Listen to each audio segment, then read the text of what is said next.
Whoa, okay. Okay, the time is now 6 o'clock. The date is August 20th, and this is the Riviera Beach City Council Budget Workshop.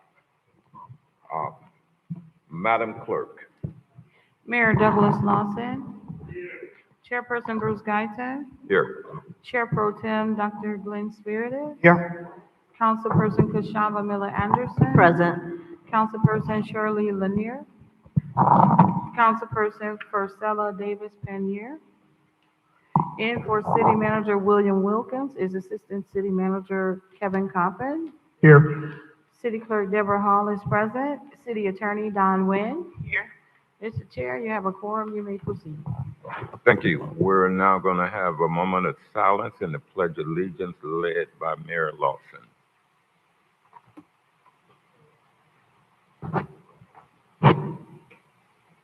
I pledge allegiance to the flag of the United States of America and to the republic for which it stands, one nation, under God, indivisible, with liberty and justice for all. Thank you. We're now down to introduction and purpose. Staff.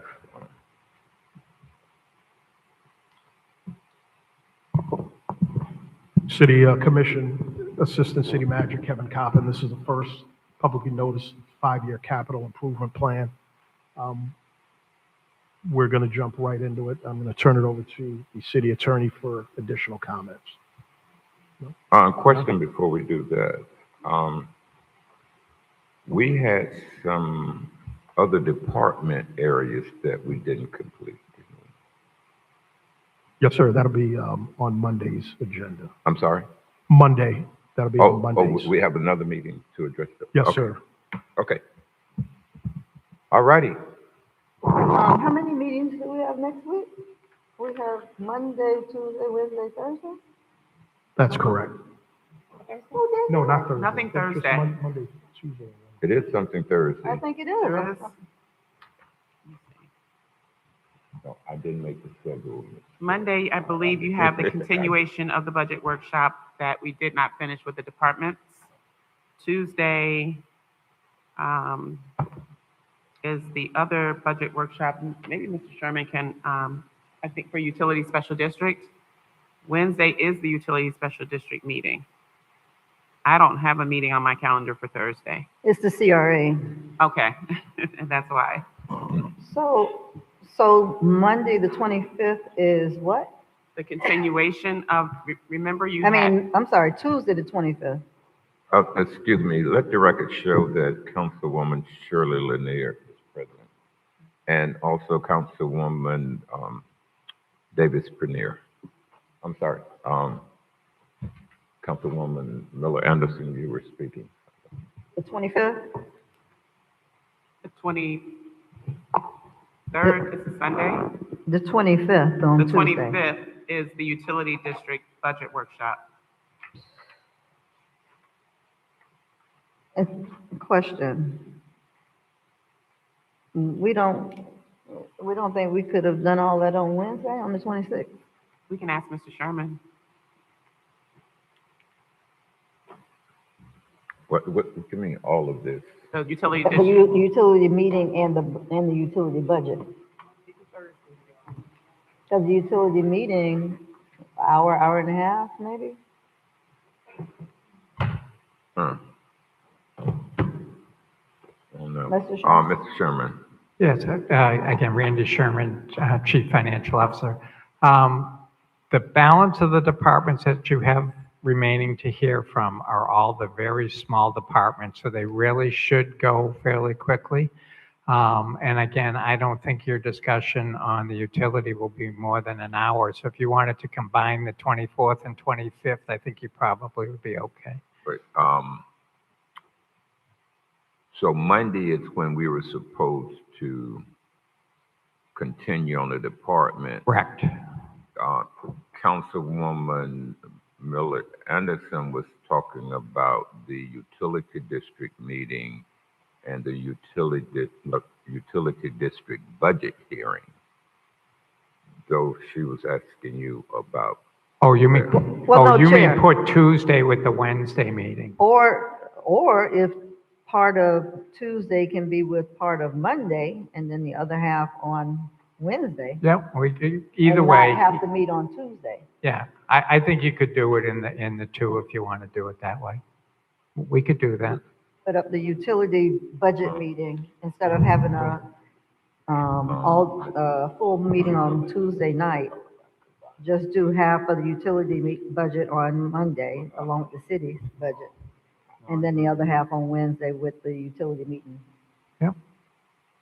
That way we will not have a meeting Monday. I'm sorry, what was that, Don? I said the utility district budget meeting, split that up and do the first half after the city department budgets on Monday, since he said those are the smaller departments. And then do the other half on Wednesday after the utility district meeting. Otherwise, we're gonna have a meeting Monday, Tuesday, Wednesday, and Thursday. If we do it the way you do it, what would be our schedule? I mean, if you do it the way you're suggesting it, I'm sorry. Say that again? If we decide to do it the way you are suggesting, We would not have a meeting on Tuesday. okay, it's up to the board. Because those departments, we're not gonna be in here 3-4 hours with just that.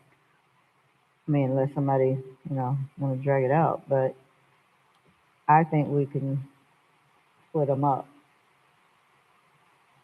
And the utility meeting is usually not that long, not too. I don't mind trying it. I mean, I'd rather try look, that. if we start running into 10, 11 o'clock, we're gonna carry it over to another day. I'm not staying here to midnight. I mean, well, we got 4 days to choose from. Okay. Oh, we can try it, and if it start running too long, we'll just carry it over to another day. Yeah, that's what I'm saying. Okay, all righty. Staff, So we're going to cancel Tuesday.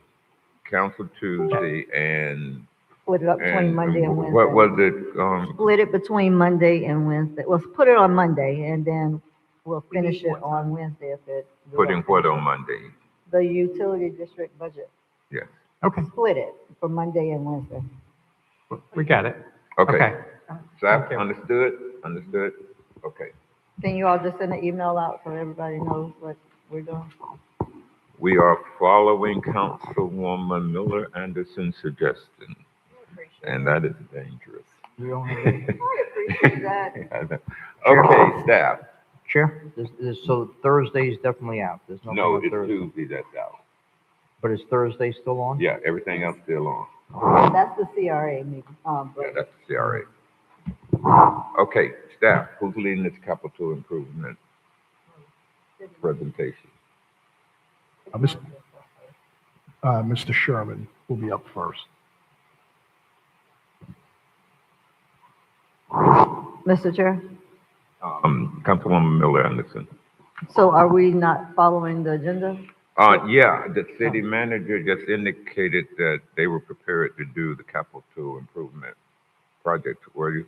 I want to make sure, Capital improvement is at second. yes, Mr. Copping, Councilwoman Miller Anderson is looking at the presentations, and it says the city manager, city attorney, mayor, and city council. Do you all have anything before this capital improvement project, presentation? No, sir. Okay.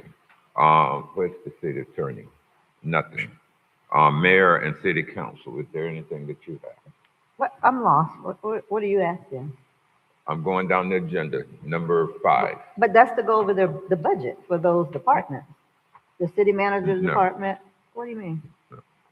Those departments going to fall on Monday. That's what we just had the discussion about, because we didn't do those at the last budget hearing. So we're removing 5 from here? I didn't no, think so. No, I think that it was just on here from the last, No, I think we're supposed to be going over city manager, city attorney, mayor, city council's budget. no, Mr. that's Chair? Monday. Now we're going, Mr. Chair, Yes. these are just for comments from the board before we go into capital improvements. I think they just put it on here, not budget presentation, just comments right. about the budgets, and then we're going to go into the actual capital. And then we're going to leave that actual budget for Monday because it's part of the departments. Okay, Correct. So, well, why do we have an agenda saying that we're supposed to go over the city manager, city attorney, mayor, and city council's budget first? It doesn't say Yeah. comment. Yeah, I think it should not have been printed as it is. I see what you're saying. So we're saying these three or four are going to be a part of the smaller On ones Monday. on Monday. Okay, so we need to change the agenda and say that this is being removed, because it's showing me that we're supposed to be talking about this first. Understood. Okay, Mr. Sherman. So, hold on a second. So can the city clerk say what is on the agenda this evening? Can I say what's on the agenda this Yes. evening? Yes. Well, the city manager's office set the agenda. No, you've been going back and forth about what's on and what's not. I'm saying, what is the actual set Oh, agenda for this evening? Tonight is for the One capital item. projects, the fiscal year 2027 budget overview and discussion presentation, capital projects. That's it. And that's it. That's it. All right. Mr. Sherman. Yeah, I am going to turn it over to Ms. Ammons.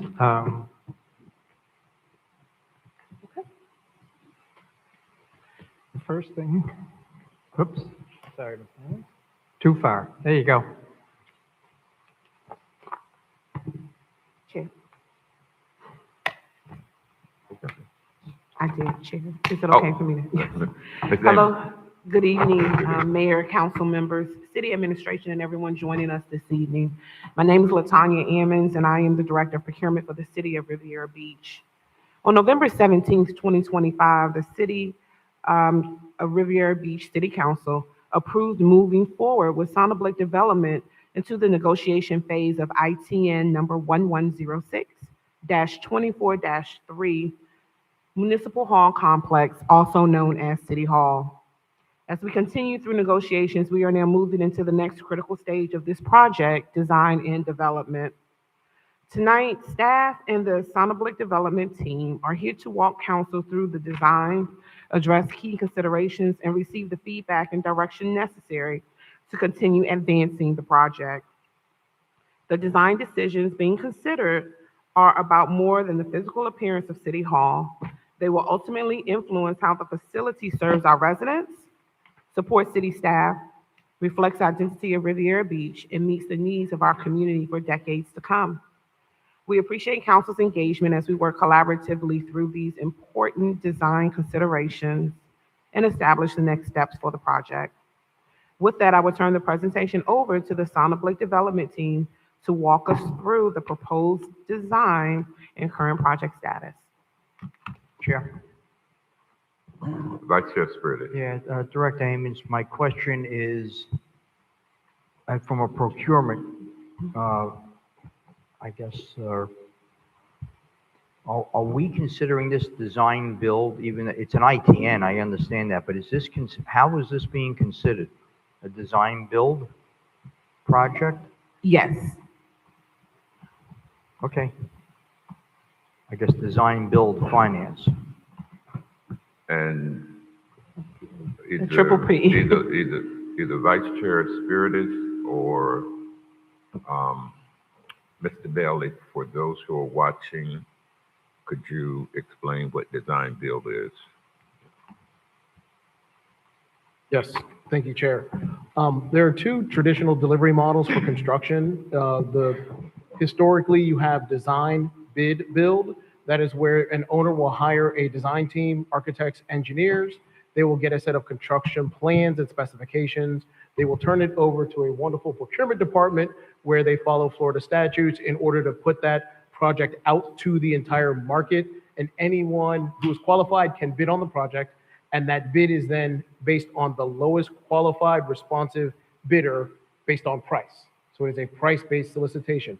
It is the longest of processes, but it also guarantees that you have market participation as well as the lowest cost. It is a cost-based delivery model.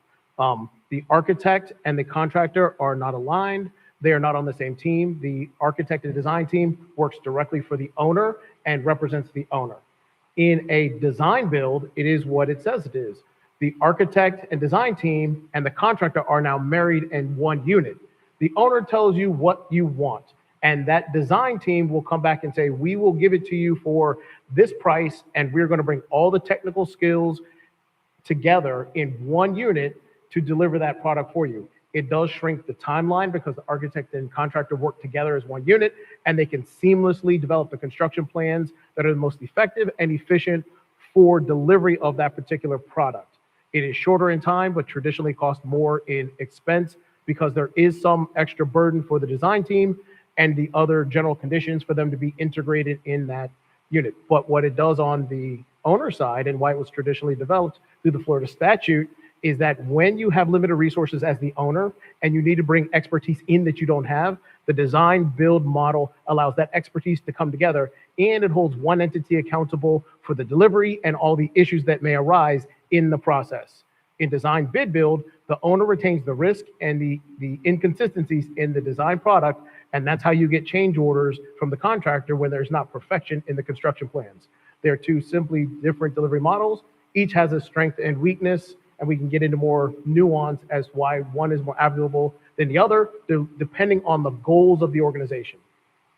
Chair? Yes, Vice Chair Spiritus. So basically, we did design build, obviously, for most of the projects that we've done. We're, I guess, 3 firehouses, 2 are complete, 1 under construction right now. We're doing the police station design build. Most communities know, when that project went out to bid, for the design build purposes, it went out saying design build finance.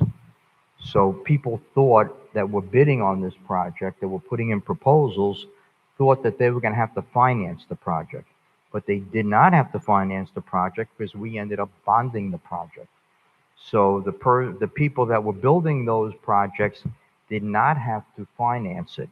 So how many other people would have participated in that bidding process if they thought they didn't have to come up with the $20–30 million pop and finance the project as well? Most communities know, this is just my own personal, from speaking to other city managers and working for cities, most communities know that if they have bonding ability, they do not do design build. They prefer having the competition, getting the cheaper price. It really does not add that much more time onto the project itself. We're going to have to sit there with a GMP like we did with the water plant. The water plant is design build. You remember what we went through with the GMP numbers and having to get that finalized and back into a number. We probably would have saved 30% if we would have done it with competition and had fair competition with that project. I just think that we're going to have to consider that now with this particular project. Do we do design build and maybe bond like we did on the other projects and just pay the Sonneblek group off on the full cost of the City Hall project?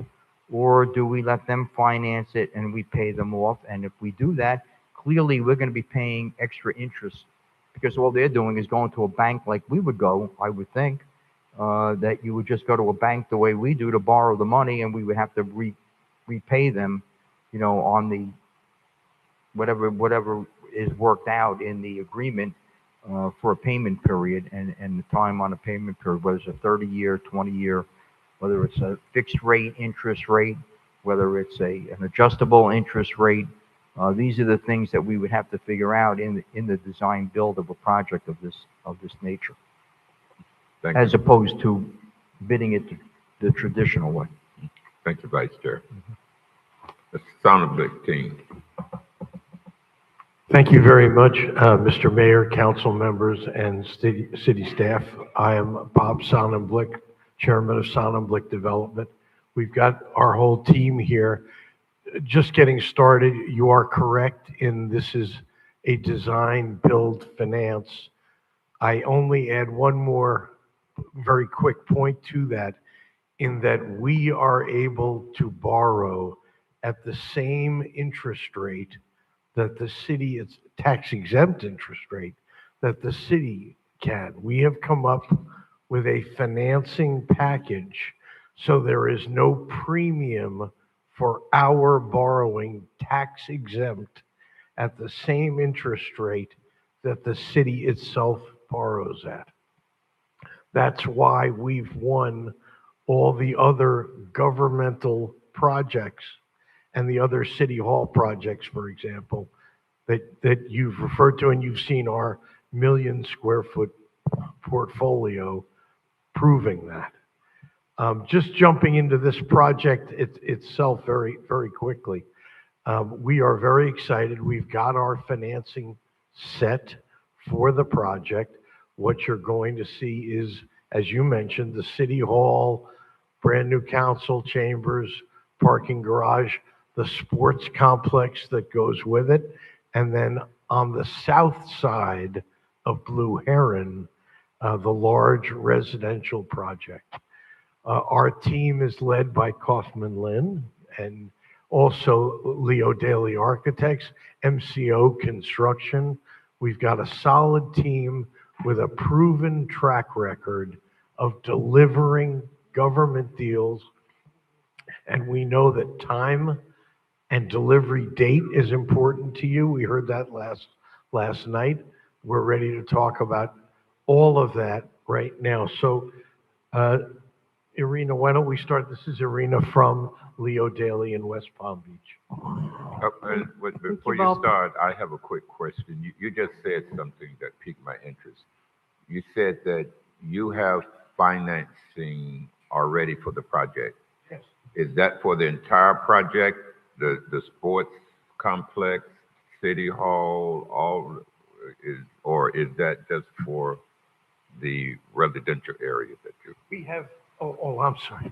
Well, we have the financing set. What you're going to see are again, as you said, are 3 separate components. Mm-hmm. The first 2 are the municipal city hall, that set, and the sports complex. We don't have the financing done yet for the residential because we need your input as to how much residential you're happy with. Okay. And until we get that, we can't do that. But we have the first 2 components ready. Okay. Chair? Vice Chair Just Sperry. one call. Are you going to be speaking about the piece, the vacant land on Broadway as well in this presentation? Yes, that's Great. part of our overview this evening. Great. Thank you. So good evening, Mayor Lawson, good evening, Chairman and members of the City Council. It is my joy to actually give you an overview and update on the design of this significant for Riviera Beach development. And it's quite an honor to be part of this. As you can see, there are 3 components for this whole development. Okay, is that better? Can you hear me well? Yes. Okay, so there are 3 components: the educational district, civic and recreation, and residential. And success of placemaking and development is having these 3 components to be seamless and working together really well. And I'm going to illustrate how this is going to happen. Of course, there will be a couple of phases that are part of this whole development, and we have worked out the process of how this all occurs, and we'll get input from you and from the community. So this will be one collaborative process as we move forward. So I would like to focus our attention on the civic and recreational part. Our goal is to achieve full site activation from the beginning of the workday all the way into the day and later in the afternoon and the evening, because that's what success is. It's not 8 to 5. This is a community-based, this is a city-based type of development. So the civic functions, city hall and council chambers, as well as all commercial and a parking garage, they're all focused and located on Blue Heron Avenue. The convenience of having the parking garage with retail at the base immediately adjacent to City Hall and the council chamber ensures proper functionality. What is important is we have adapted our initial design ideas, and we have accommodated dedicated parking for everyone who works at City Hall.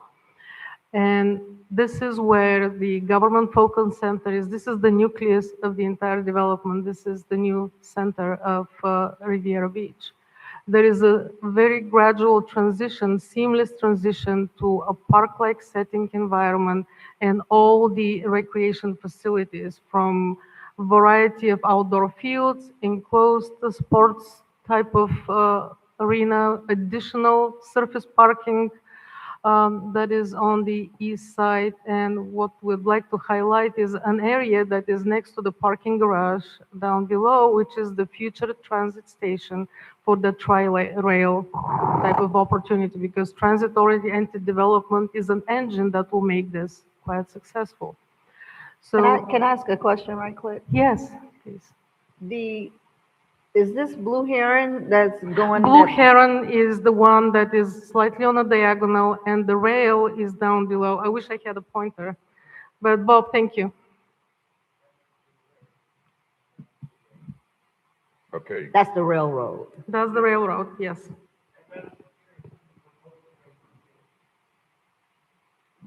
Thank you. Where's the fire station at? It's right there. You can see the Okay. cursor? Okay, okay. staff, do we have one of I those see. red Okay, I see. pointers? Yes. Huh? We're trying to use the Walter. cursor on the Walter, computer. do we have a red pointer? I don't think it shows up but on the, It doesn't TV. show? It shows up for us, but not on the TV. Oh, There is nothing here. That's why they don't use it. They use the pointer. Okay, Blue Heron on the diagonal there, and Okay, I got it. up on top, you can see the fire station with, okay, yeah. I see now. Thank you. all right. Any? Mhm. Yeah. H Street on top, the fire, that's the train tracks again, so we can be. So right now, you can see the outline of the zone where the transit station, the tri-rail, will be located. Again, immediately adjacent to parking garage, to where people from the residential park and the civic park can congregate, and the recreation facilities. Yes. question. We have, tried to get Tri-Rail in our area for a while now. Have you had discussions with them about a station being here? Oh, sir, I'll take that. As you know, I sit on the MPO's TPA, and we've been fighting for the Tri-Rail station. A report came out about 6-8 weeks ago on station location. We actually had a meeting this week. Was that this week or last week? We had a meeting in the last 7 days with Lake Park. City manager of Lake Park and his team came over. We had a very robust conversation about their request for a tri-rail station next to the fire station, our request for a tri-rail station at this location, and that we need to find a win for both of us, because both of us cannot have a tri-rail station 1,000 feet apart. So that conversation literally 7 days ago occurred with Lake Park, and we're working together, as well as their CRA and our CRA, on what would it look like for a trolley to actually eliminate their need for a tri-rail station where they could really utilize ours, and it would still work in their CRA to allow them to move their residents around. So the answer is yes, yes, yes, and even more yeses on how we deliver this tri-rail station.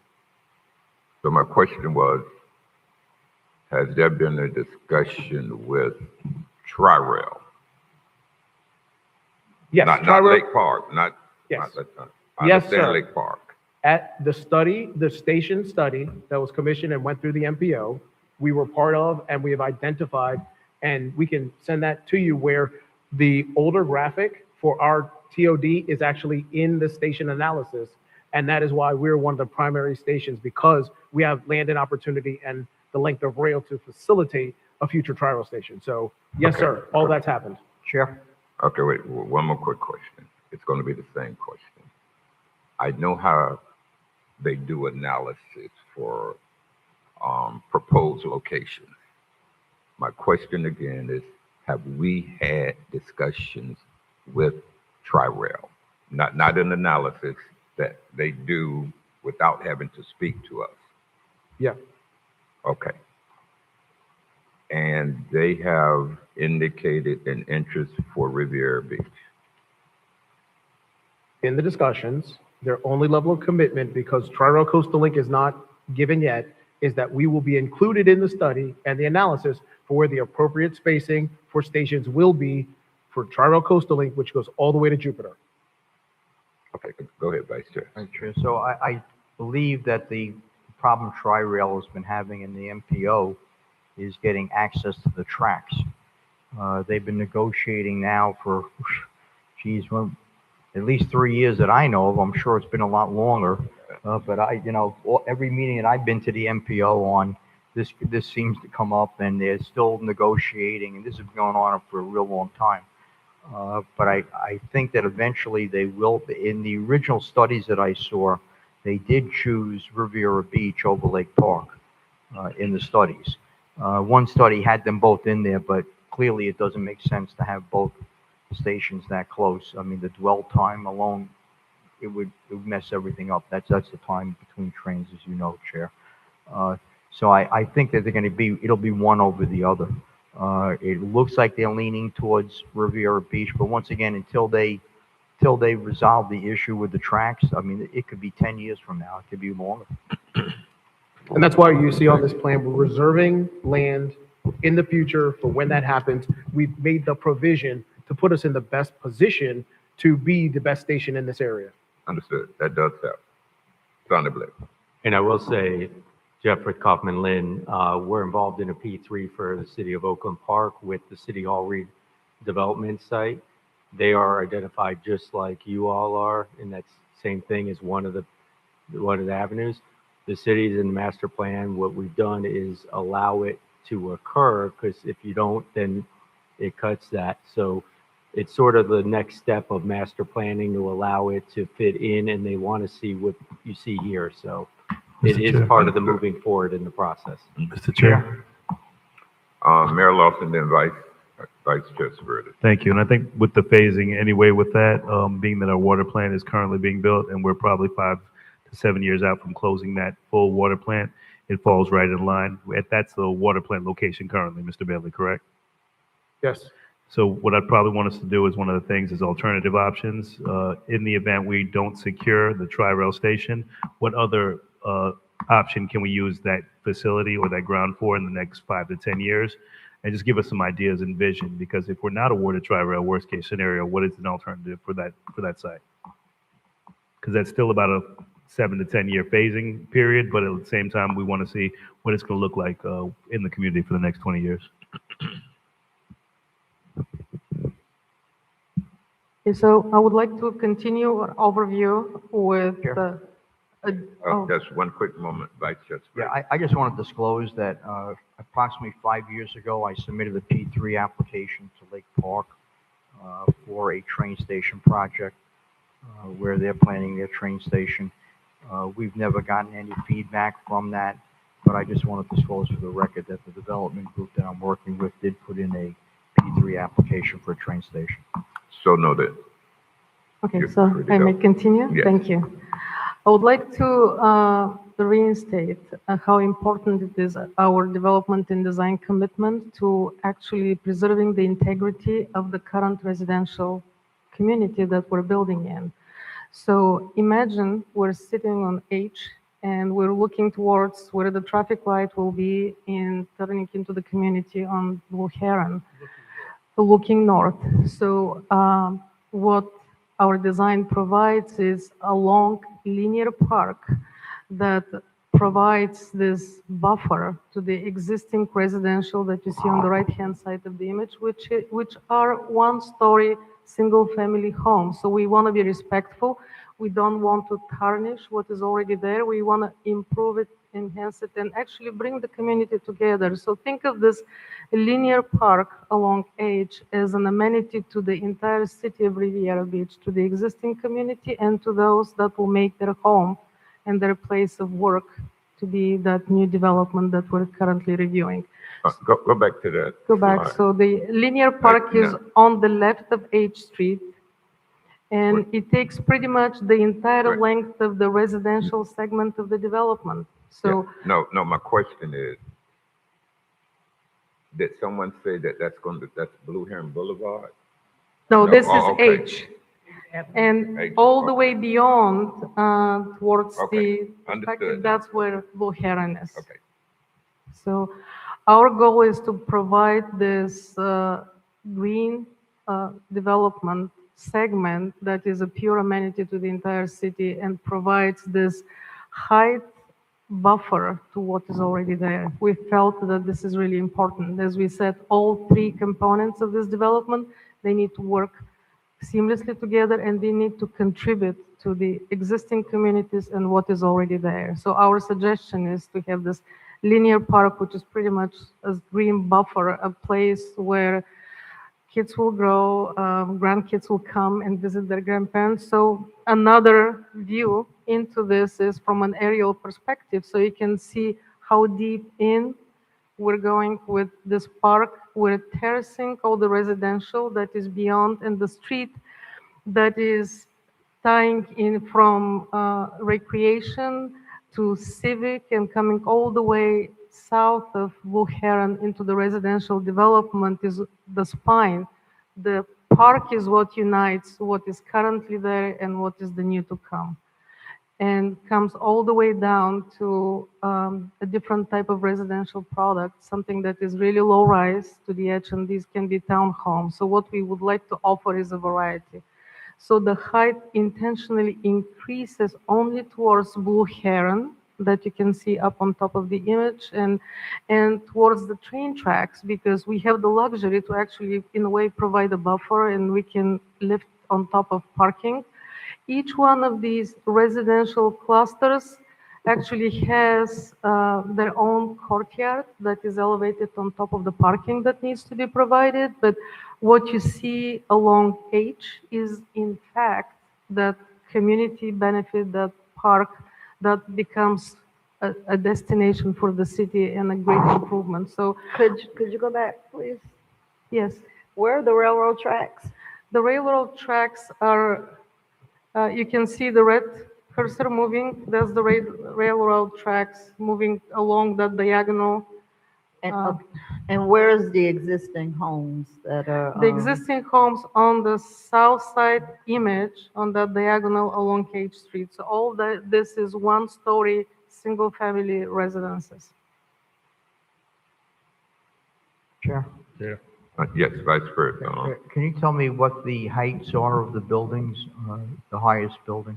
Well, the highest buildings are 5 to 6 levels along Blue Heron. We can go higher, but it's 3-story and actually cascading from 2-story to 3-story and a terrace on everything that is beyond the buffer.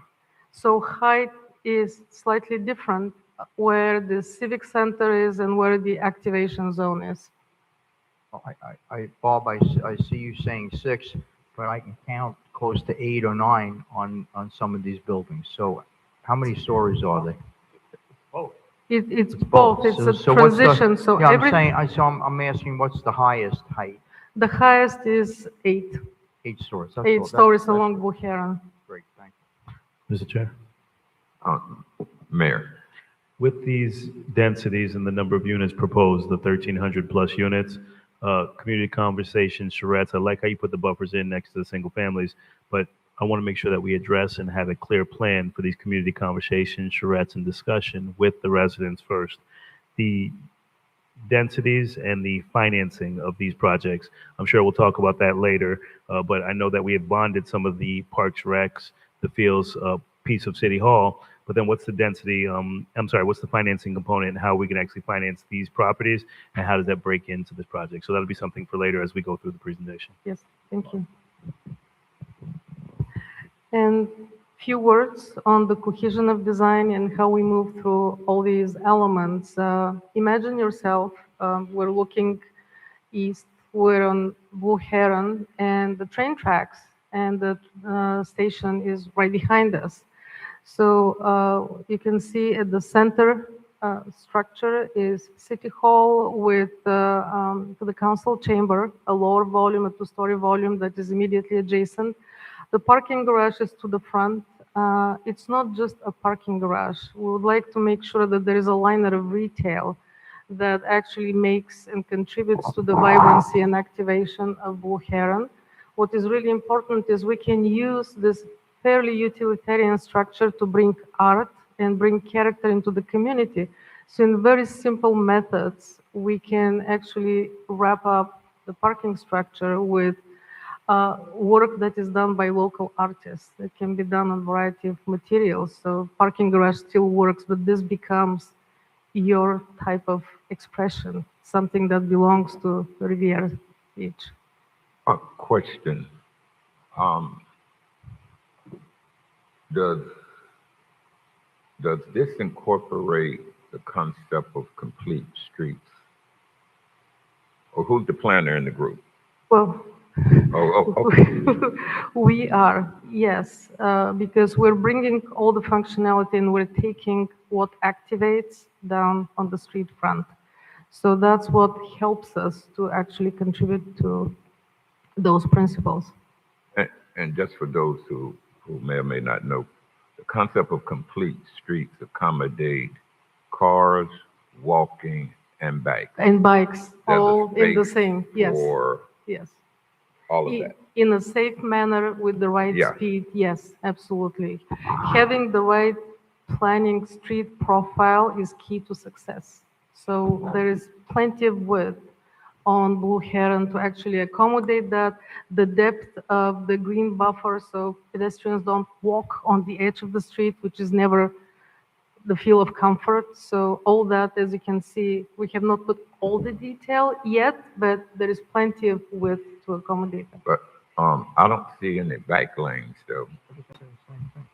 Well, our intent is to provide a general overview, but we'll be Okay. more than happy to contribute with the exact street profile so you can actually see how each one of our allocations Yeah. is right there. I would Yes. love to see Chair? that. Yes, yeah, well, If I may add real quick, you're looking at Blue Heron, which is a DOT road, and so, but the cross streets where we control, that are kind of going left to right on the screen, that's where you'd see it. So we're just this picture is in an orientation where you wouldn't see it, but Yeah. bike lanes on Blue Heron, while it's been considered, is a little tougher than what we may think Understood. initially. And I understand this is more of a on 30,000 view of the project. as yes, it's opposed a to- very broad perspective, a general overview Understood. that we'd like to offer to you Yeah. tonight. Okay. to be Chair. continued. Councilwoman Yeah, Lanier, let me ask, did we receive this information before, what information? this presentation? Why?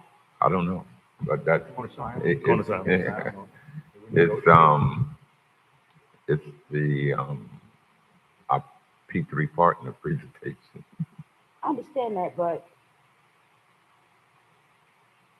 we're supposed to have this information beforehand.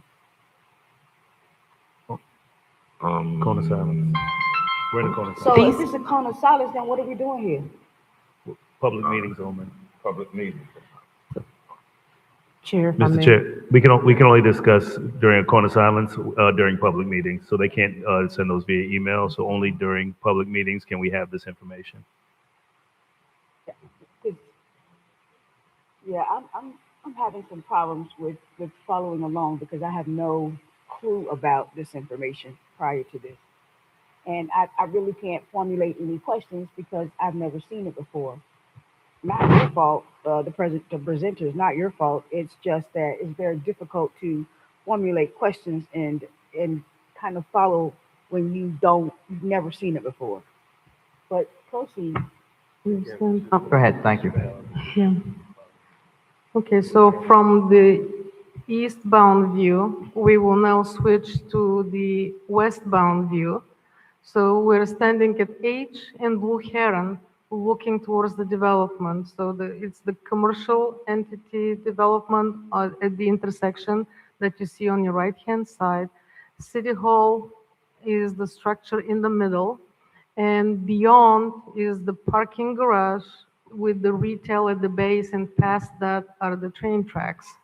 And the intersection, what you see on the left-hand side of the image is the proposed residential along Blue Heron as illustrating how we're trying to step back the development, be respectful to the height, and create this terraced look that actually will be very attractive to those that choose to live there without creating any kind of non-respectful massing gesture towards the existing residential development. As you can see, yeah, we go to 5 stories, but at the intersection where at 1, 2, 3, we see there is a gradual type of increase of height that we have tried to accomplish. So we wanted to have very sensitive moves while we're still giving you the best opportunity to realize the potential of this particular site. But if you go back, what is the view on that? That's what direction? Westbound. That's westbound, we're in Blue Heron in the middle and H. Okay, the so foreground. heading west, Blue Heading Heron, and west. H. Thank you. Correct. Correct. Okay. Blue Heron and H heading west, got it. So is there still some flexibility regarding the amount of floors that you're going to have after you've had these conversations with the At this community? point, we're illustrating a potential with the general perspective that if there is a height increase, that needs to happen towards Blue Heron because you have civic structures and they have different height, obviously. So there we can be somewhat equal, and towards the train tracks. Everything else is low. We showed 3 stories. Right, And this gradual. I'd like to increase. remind the council too that we're rewriting the former MEOP plan right now, and depending on how it's written, some of these buildings may be eligible for MEOP or whatever our new term is going to be for that program. We'll work with you to get to the right solution. We're very flexible. And I was sorry, still. Mayor, please. Okay. go ahead, Melissa. Bill I wasn't Anderson, are you finished still talking. going? Thank you. I wasn't Okay, finished sorry. talking. But I hear what you're saying about it gradually increasing as you get to the tracks. But is there going to be additional conversations with the community in terms of how many units you're going to have in these different levels? Yes, yes. We're prepared to workshop with the community and work with the community as well as we're collaborating with you. This is a joint success effort. Okay, thank you. This is the Mr. Chair. starting point of our discussions and an update Chair. for you. Yes, Mayor? So twofold. I know we want to work with the community, but because this is a cone of silence, I don't think that we can actually have these charrettes during this until we've executed some form of a contract. That's the Right. first thing. So this will be the only opportunity. Once we've executed a contract, will those densities and heights of these buildings be set in stone once the contract has been executed? Yes, and we actually are working on a draft of that contract now to give to you to look at. Okay, so just to clarify then, because I think there was some misinformation, that we're not going to have community charrettes prior to determining these densities, as Ms. Miller Anderson just asked. That's the first thing. The second thing is the financing and the cost of this. I understand the higher densities are able to actually offset some of our costs in some of our public facilities. I know that's the reason that we have some of those 6, 7, 8 stories right next to some of our single-story residential. But we have to be very cautious and careful. We want to minimize the impact on the taxpayers with allowing for some of this project to fund the actual public facilities. But at the same time, we cannot burden with 2,000 doors in Park Manor. So we have You're to make correct. sure, so we have to also make sure that we talk about 22nd Street. So the money piece is going to be most important. I know this is just overarching, but we can look at these pretty pictures all night. We can tell you we like it, we don't like it. I think this is going to be good, but I really want to make sure that we spend some time addressing how we can actually finance this project, how are we going to develop it, because my other concern is also the affordable housing component. A lot of these units and a lot of these doors that we're planning on putting in here, I want to make sure we have affordable units for our residents, workforce and affordable. So those workforce pieces is going to be vital, which I do know impacts the money conversation. So we'll Yes. talk more about that, but thank you, Mr. Chair. Thanks, Mayor. But Chair? I should also add that we might be able to, when we do the agreement itself, we can make it elastic, so it could be subject to changes by the city council based on community input. So that way we can go meet with the community after we have something actually executed. Okay, yes. I Mr. was going to Bailey? make that point that the initial agreement is going to establish the relationship. There would be no way for us to lock in on every unit and height and without a real site plan. So just bringing that clarity. We're going to establish a relationship, how we move and operate going forward. The council will not be locked in at this next juncture with every specific in particular at that point. All right, thank you, Mr. Bailey. And also, that will also impact what we're going to pay or charge for land costs and participation. Correct. Okay, and again, I want to take us back to Yes. H. So you can see the balance and the dynamic with the green buffer and the community park that is now uniting what will be the new development and the existing residential community. And now I'll take us all the way closer to the water. So we're on Broadway to the front of this image, and the side that is bound by Broadway, 23rd and 22nd Street on each side of this residential tower. We're looking west into the sunset, and the water is right behind us. So this is a very different character, a very different site that is fairly narrow. We're going with the current allowed zoning, so we're looking at a base with amenities that belong to the community and their amenities for the residents that will be in the rental, so you can see the variety of what can be accomplished and the visual transparency and porosity through the base of the building, because as designers, we believe that amenities belong not only to the building, but they can be a center for the community. So we can have a piece of retail that is right on Broadway, and then we go to the units that are within the allowed massing. Given the narrowness of the site, it's in a way predicating the. Do you have a mass. site plan so you can show us where on Broadway? Because not everyone is familiar where on Broadway this is going.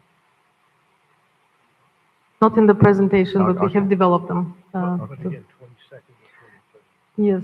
22nd and 23rd. So Street, 22nd, right? To make a lot. 23rd, and Broadway on the east. It's on the west side of the street. On the west for side everyone in of case Broadway they between don't know. 22nd and 23rd, yes.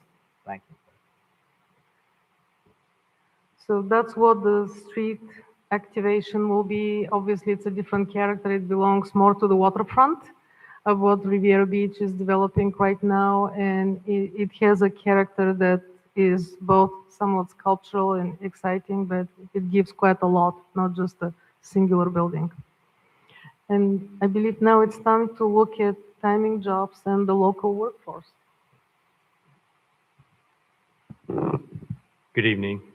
One thing we do understand is the importance of the public side, the civic side, and the amenities to get that on board, get it built, get it open, and make it happen.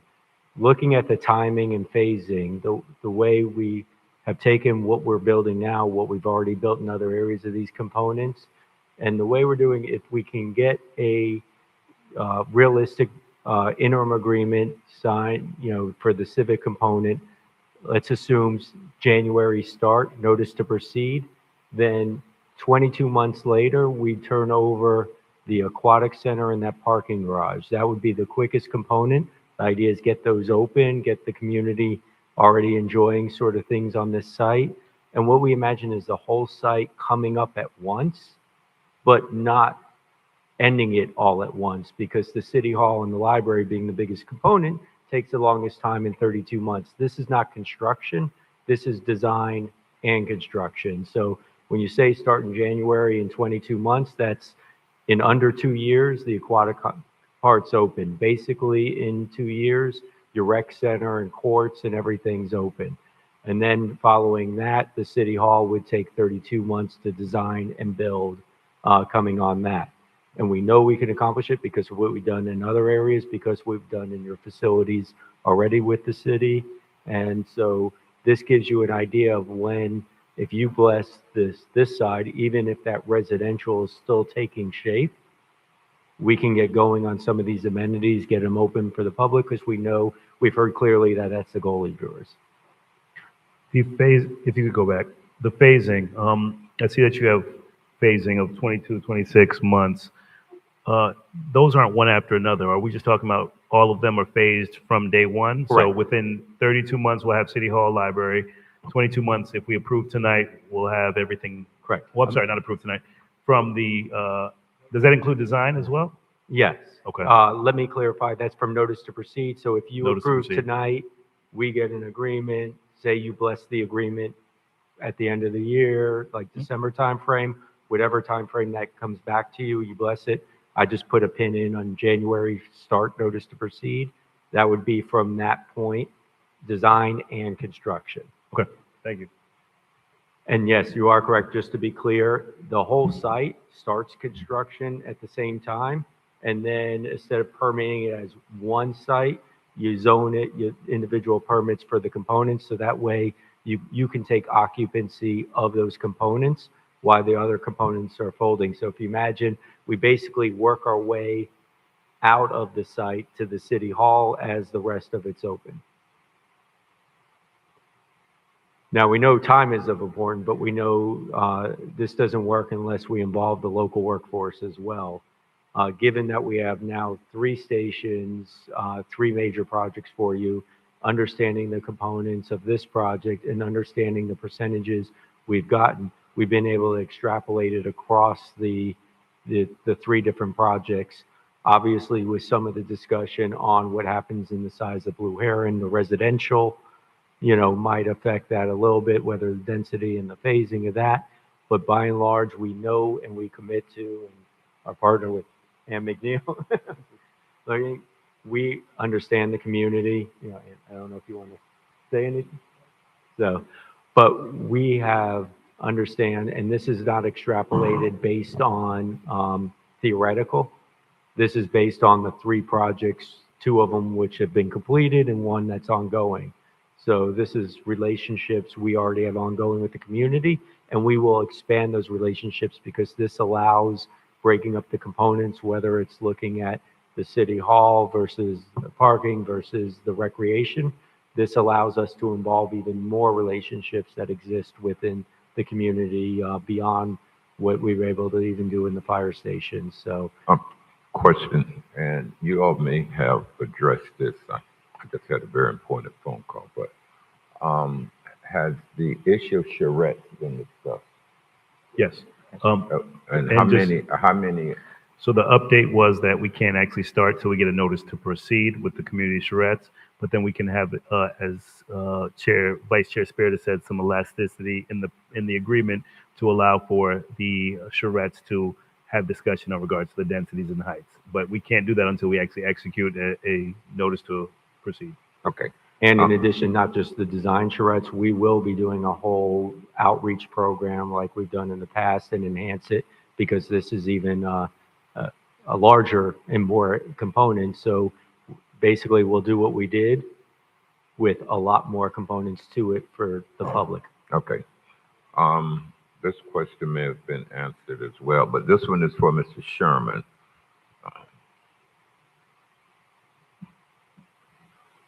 And you may have already addressed this.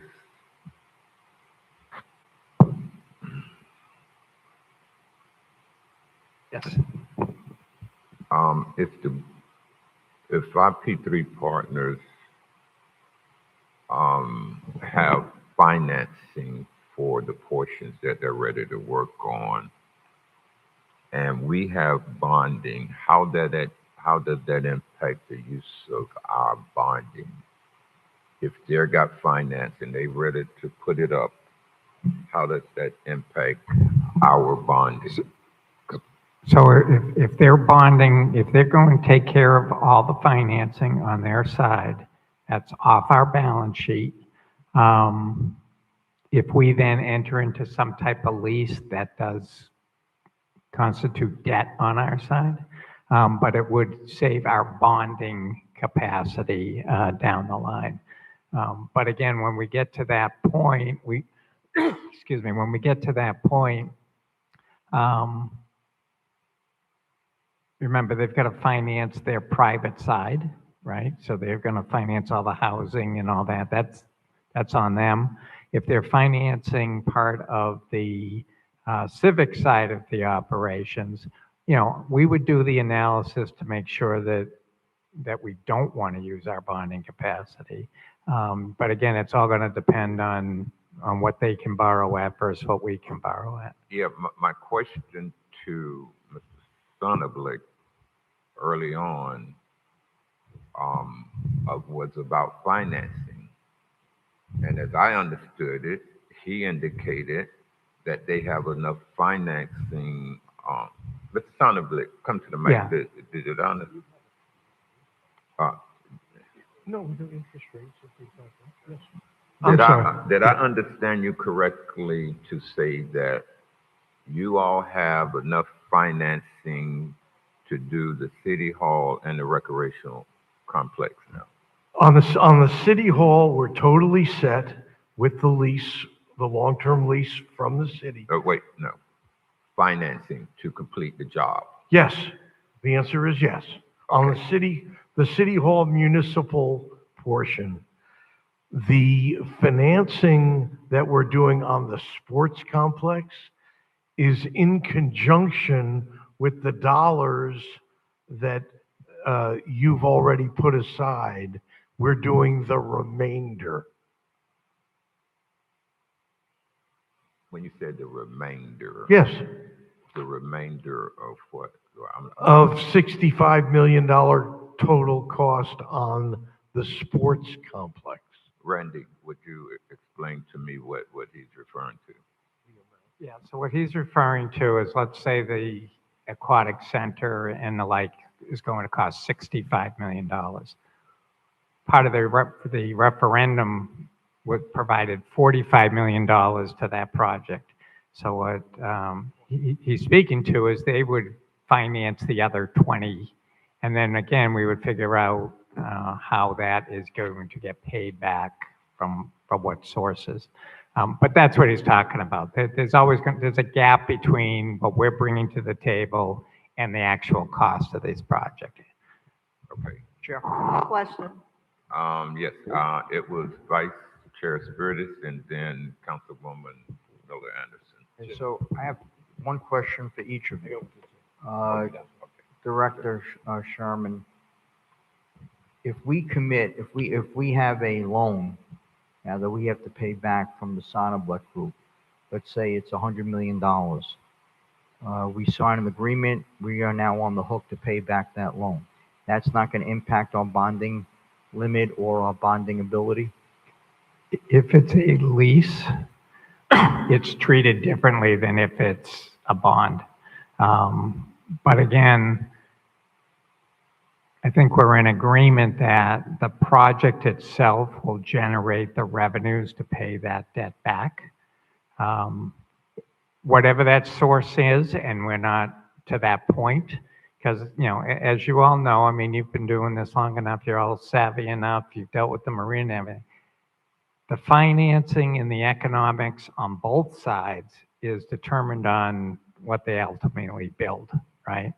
And I think the mayor touched on that a little bit earlier. So that's really what we're trying to get to tonight. If this is close to what you're thinking of, or close to, you know, and again, numbers can change, and we realize that. But are we heading in the right direction so we can start to tidy up and tighten up the financial side? We haven't even had any of those discussions yet because, again, we needed to make sure that we were heading in the right direction with the project. But again, that will, there is a difference between a capital lease and an actual bond and how it's treated. But it's definitely going to impact our bonding limit if we don't have enough income to pay it. I mean, unless it's guaranteed, yeah. and you need a crystal ball to know whether or not Yeah. people are going to pay their rent or not. I mean, Right. You don't know what's going to happen in the economy. Right. My question for you, Mr. Sonderblick, do you have a letter of intent or a commitment letter on the financing? Not yet. They're waiting for you to tell us to go get that. But we've had 4 meetings and they have looked us in the eye and said, Bob, as soon as the city is ready, we're ready. Right. And I'm happy to introduce you to them, by the way. That's for the city hall and the Yeah, municipal that's correct. complex. That is correct. Right. Okay, thank you. Councilwoman Miller Anderson. So and would it then- be, Then Mayor Lawson. would it be wishful thinking to try to build a complex under the bond amount so that we do not have to worry about the gap happening? So that would be a task for staff. If directed by the board that the $45 million that's allocated is all we want to spend and have no gap, staff would have to then go back to the community and be removing elements out of the scope. So we would de-scope down to meet the funding that's available. And how much is this? I mean, what around about the amount for what we're looking at? Because I feel like we're looking at a really pretty car and our pockets can't really afford that pretty car. And of course, you look at the pretty car and you're like, oh yeah, I really want it, but not realizing you don't have the money for that and it's going to come with the cost later on. So what do we estimate what we're looking at to be? On which component are you asking, or the whole? The sports complex area. Sports complex number that we have, and by the way, we've got our sports complex builders and designers and operators with us here today. Yeah, But the answer to your question is $65 million. And you are correct in saying, if you wanted us to cut it down and get rid of that gap and cut the project to 45 million, we could do that. Okay. Let me interject, because I think this may help in terms of some of the mentality we're doing. The one thing we can do, which we've done a lot, is look at, with the master planning, with the budgeting, going through that first phase after that interim agreement of the design, we can look at phasing and the cost. So to say, you can go to this point and you get these amenities based on what you decide, and then we can add on so it can be phased over time, should that be the will of the council. And we can provide you that information of exactly how much, so you're not necessarily cutting down the final vision. It just might take a little longer to make the final complete picture happen. But that's all. There's a lot of options that can be brought based on your direction. I think I would like to see something like that, because especially if we're continuous and we may need to tighten our belts on things, if that would provide us the opportunity to do that. But in the future, when things are better, we can continue to add on. Yeah, I would like to see that, and get rid of that gap if we can. Yeah. Mayor Lawson. Thank you. So, I think it was Mr. Sherman. Thank you, sir. So, the notice to proceed that we're discussing from this board, will that be issued once we have the final numbers for the cost of everything, or will we be doing that before? So we'll wait until a notice to proceed. We'll wait on the final numbers for all these projects, the city cost, before we proceed with that. Well, and then I defer to the city, because I think the original is the interim agreement, which allows us to create the complete costs and scenarios and allow more flexibility with having the discussions than through this. So you get an interim agreement, and then when we come back, we have the complete cost phasing, and we have different checks-ins during that. And then you bless the comprehensive agreement, which then says, go to the construction. So if you think of it almost like breaking out, even though we talked about design and construction through the whole time, essentially you're agreeing to a portion of the planning and design, and then you still have to approve how that takes out, and that can include the charrettes and everything else. And then we get to a point, then you approve the final price and scope. So today, overarching, you just want a direction if we're in the right path, go to the next step. Correct. Okay. Because there's a lot more questions that we have right now. So in understanding the construction, making sure the local participation, as you guys did a phenomenal job with our fire stations.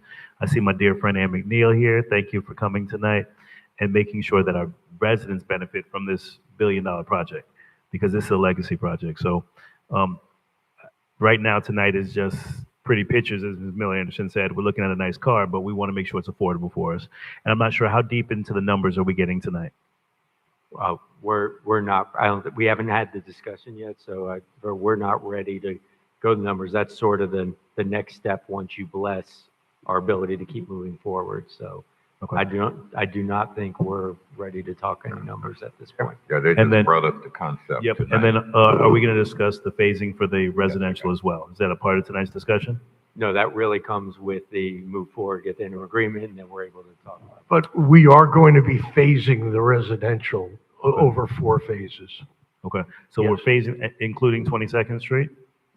That, I was talking more of the south of Blue Heron phasing. 22nd and 23rd, we should be starting very early in that. Okay. So I think direction for tonight, I'm not sure how much more presentation we have, but right now the discussion on the residential is going to be key, because that's going to determine what does our cost look like on the city side, municipal projects, because I'm sure some of those dollars are going to generate revenue. And then also the direction and the possibility of having profit shares with whatever construction is built. I know the city is not planning on selling any land, so I don't want to sell land. We want to just be partners with this land so that we can retain some of the ownership and partnership with what we're doing and contribute those dollars back into the city cost to drive down that cost as well. The financing piece, I know we're not talking about residential, but what does the financing look like? Do we have partners in place for the residential as of yet? On financing the municipal side, we, as we've done on our other projects as well, anticipate a 30-year fixed rate tax exempt financing at approximately 5% fixed interest rate over the course of it'll match up with the lease for the city hall building. And today, if you go borrow on your home, you know, you're probably borrowing, rates have gone up. You're probably borrowing close to, 6.5%, 7%. Yep. This one, we're locking in today in the 5s, Okay. fixed for 30 years. So we're still a little far out from that financing, but thank you for that update.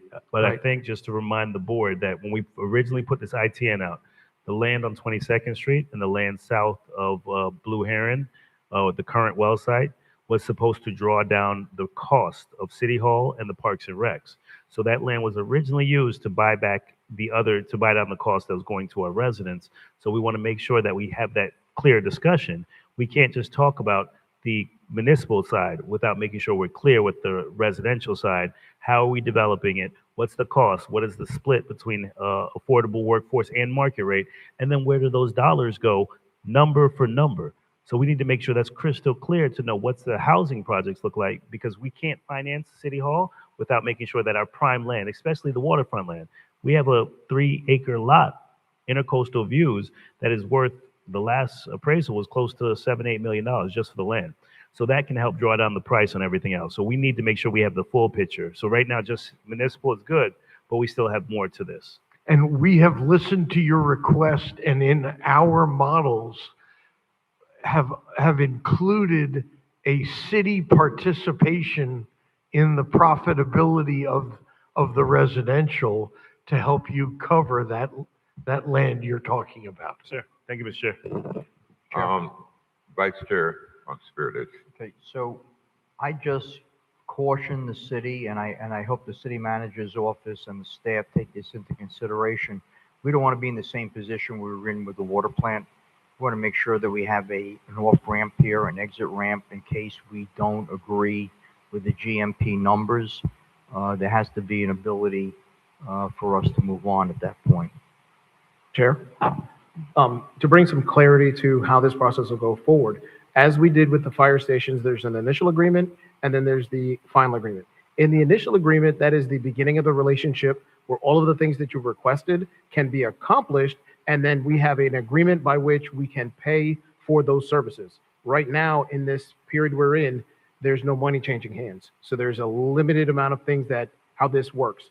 We get an initial agreement, which we discussed the design fees, deliverables, the charrettes, the timeline, and all of the things that we're discussing today to get to that next phase. That is why when I said before, we're not going to be locked in on anything on this first agreement. It is an agreement for us to go to the next step. We're courting still. We're going to go on some dates. We're going to spend about $50. They're going to be lunch dates, no flight out. This is what we're going to do in the next phase so that we can get you all the answers that you need to make sure that you feel comfortable with where we're going. And at any point between the initial agreement and the final, we will be able to off-ramp, and that'll also allow us to own the assets. all the drawings, all the things. We will then now retain ownership and have choices of what we do with that property when it becomes ours. Right, that's exactly what I was trying to get at, Engineer Bailey. It's the last phase when we get to the GMP where things start getting a little exciting. And we just want to make sure that we have the ability to back out of there and keep the assets just like you're saying. Thank you. Chair, Yes, Councilwoman Lanier. let me ask, Ms. McNeil, Yes. I want to talk to her about her Okay. contribution. Thank you. Good afternoon, good evening. I'm sorry, what's the Your question? contributions to the project. My contribution to the project? How much time you have? My contribution to the project, first of all, as a born and raised resident here in the city of Riviera Beach, I cannot really express my excitement. It has taken me of my 48 years as a licensed general contractor to finally be able to impact my city of Riviera Beach like I've done for the city of West Palm Beach, like I've done for Broward County, like I've done for Miami-Dade County, and like I've done for the city of Atlanta and other places that we've worked. So my contribution, first of all, starts as a licensed general contractor partnering with Kaufman Lynn.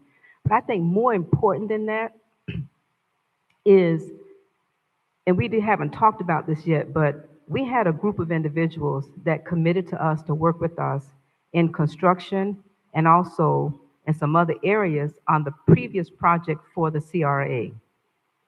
We're looking to bring those same people as a part of this project. Even though we didn't win that project, we still won the relationships with those individuals who were born and raised in the city of Riviera Beach. And so our commitment on behalf of my involvement, in addition to partnering with Kaufman Lynn and partnering with Sonneblick, but to make sure that local residents are involved in the project, but also existing firms who are looking to start their businesses here as mom and pops, in terms of identifying opportunities, which we've already been in conversation with. Plus, like Jeff mentioned earlier, the firms that have worked with us on the 3 fire stations, we've committed to all of them without fail to participate on the development of this project. Now, one of the things that I said when we submitted to you for the CRA project is that what makes our residents, small businesses work is to be able to work continuous and contiguously. Can I say that again, Bruce? Yeah, Okay. absolutely. We need for the residents to be able to walk to work. Does that make sense, everybody?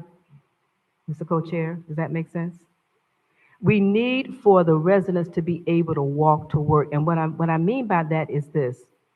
When we have a plumber that have people that work with him that may not have transportation, to be able within the city limits to get a ride or get Palm Tran, but to be able to get to work without having to go out of the city limits to work.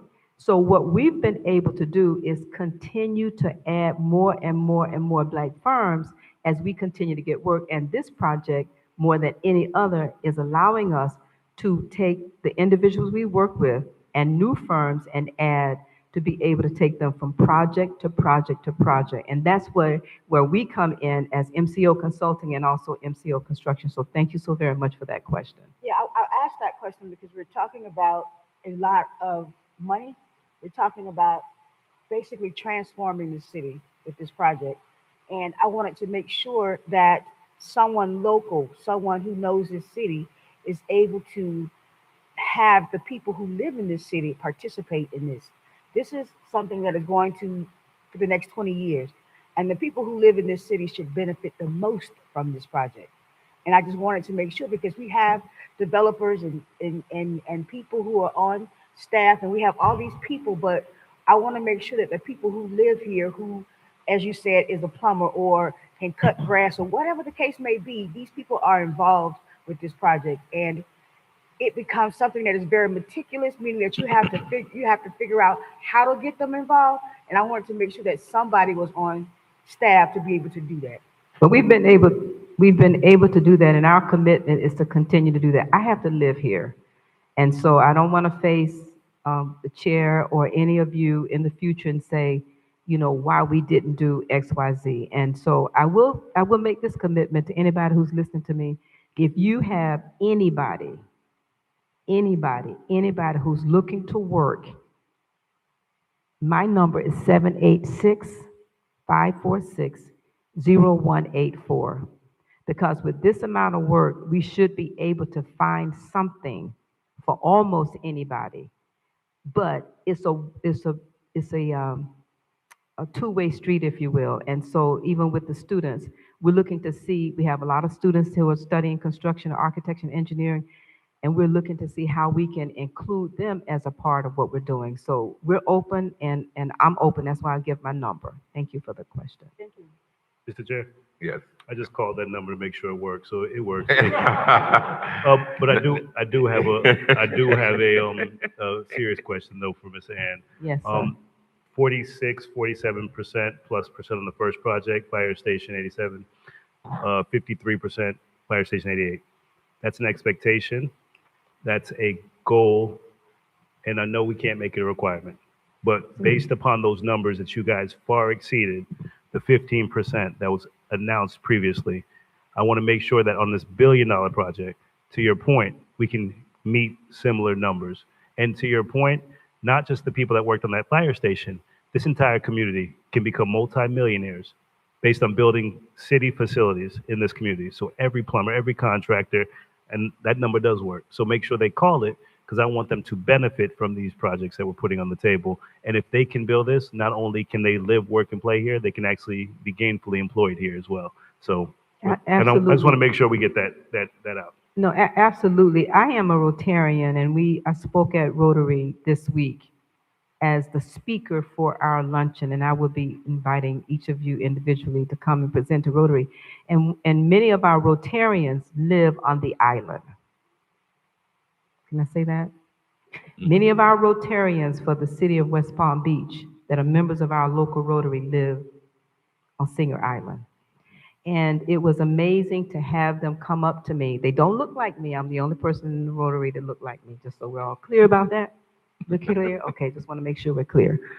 And it was amazing and encouraging to me to have each one of those guys that don't look like me to walk up to me this week after I spoke at Rotary and talked about being born and raised in this city and the project that we're potentially doing and the project that we are currently working on for the city, and have them speak highly of the city and talk about how encouraged they are about seeing all of you change. And they're listening to us now, actually.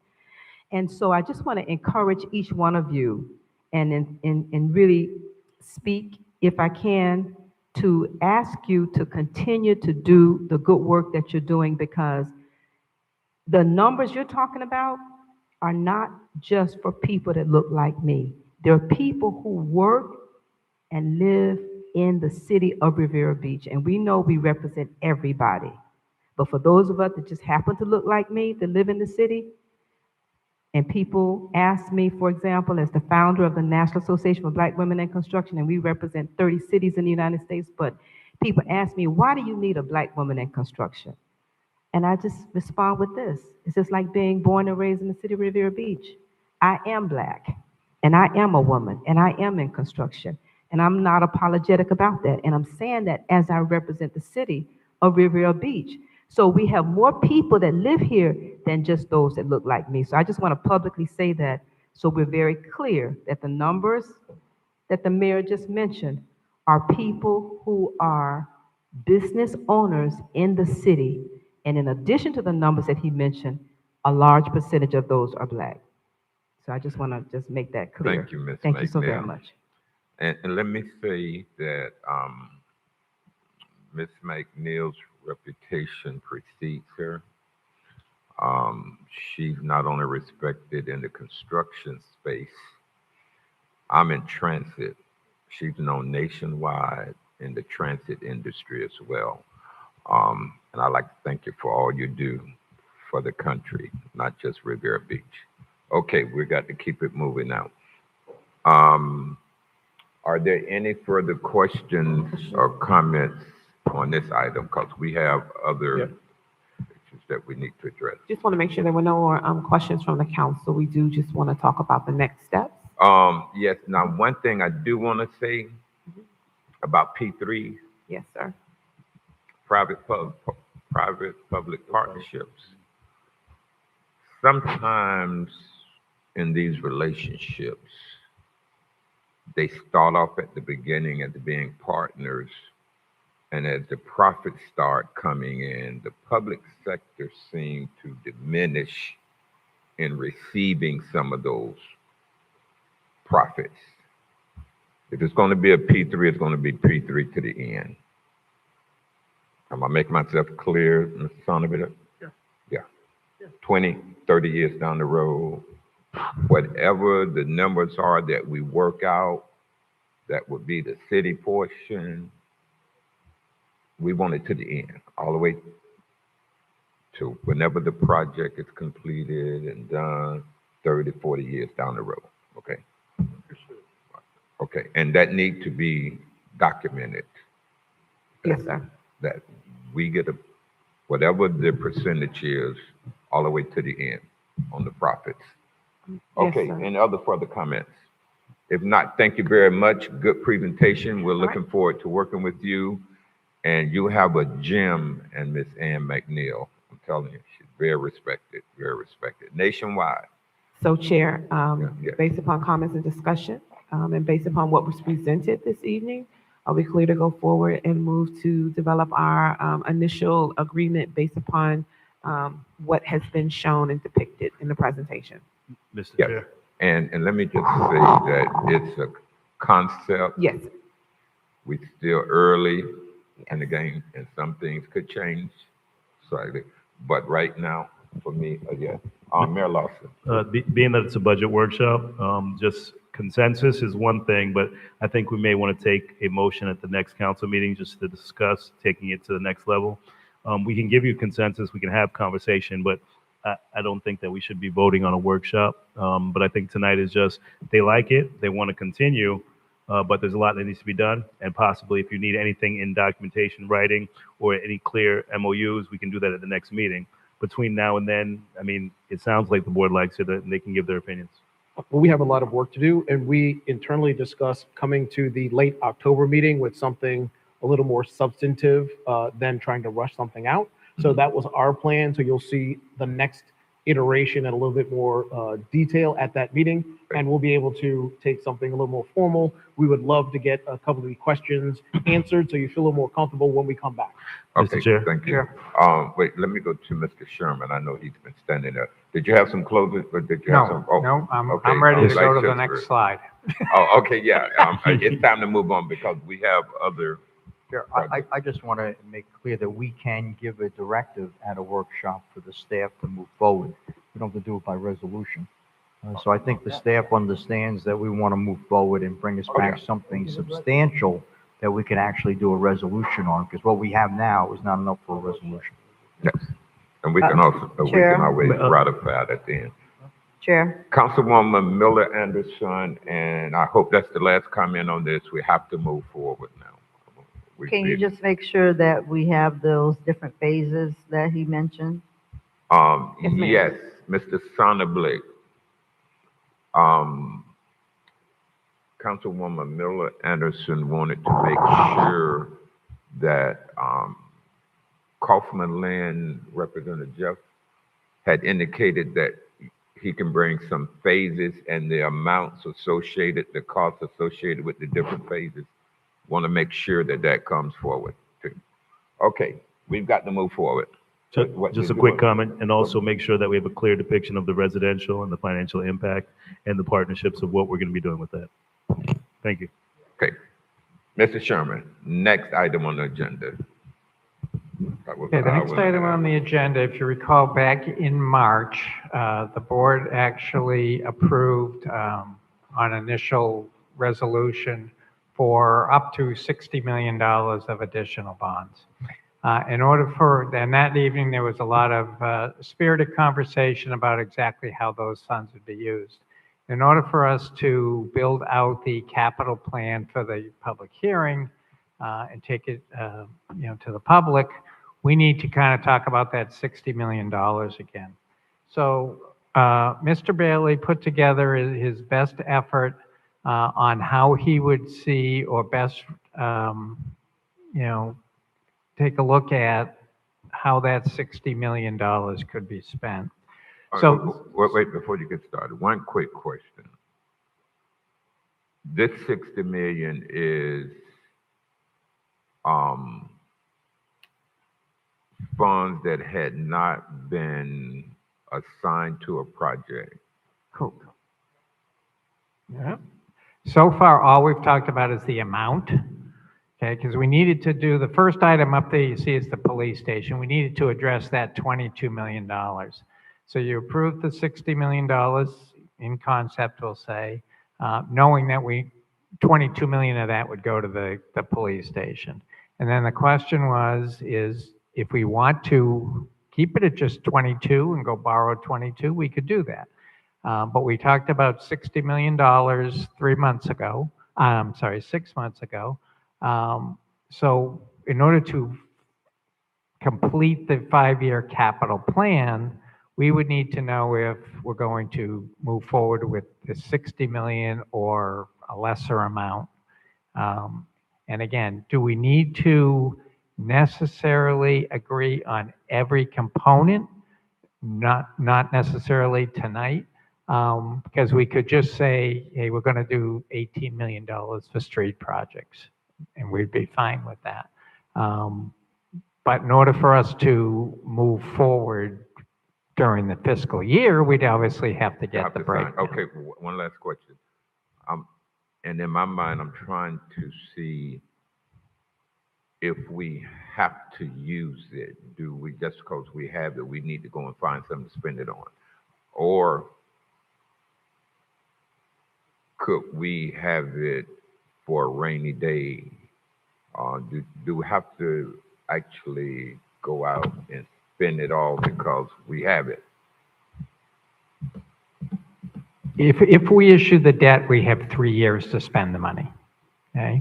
If we don't issue the debt, whenever you do issue the debt, you would then have 3 years to spend the money from that point forward. But again, the question is, we don't have to do 60, we can do a far lesser amount. But in order to adopt the 5-year plan, we kind of have to have some direction on where the board wants to go with this. Okay, you can move forward. Can Director Sherman explain to the public and us how we got to the 60 million and we've already bonded a portion of that 60 million, haven't we? We have not. So this is a new $60 This million is a new general 60 million. obligation bond. Correct. So we had the referendum bond that was approved of $35 million for the police station. The budget came in at $57 million. So we know we had that $22 million we would have to go and borrow. So when we brought that forward, we also brought forward the Callaway Park, okay, because we knew that we were going to do that land swap. So the Callaway Park is in here. The pool that we talked about at the last council meeting is in here. But then we also said, listen, we got hundreds of millions of dollars of street projects that we know need to be done. So we tried to build out to the maximum debt capacity, borrowing capacity we had. In March, staff brought forward a $50 million proposal. And during the conversation that evening, some other ideas, concepts came up. So we moved it up to 60. Our capacity right now is 70. Okay, that's really where we are. So this would be 60 out of the 70 that we would be borrowing if we went to the full 60. So we would be maxed out in our capacity, or other than the 10 million. You would be maxed out. Well, you'd be close to being maxed out. And then again, as each year moves forward and you pay debt off, that then adds back to your borrowing capacity. And what I'm thinking about is I don't want to put any more debt on the residents than we actually have to. Because we're gonna have to pay this back.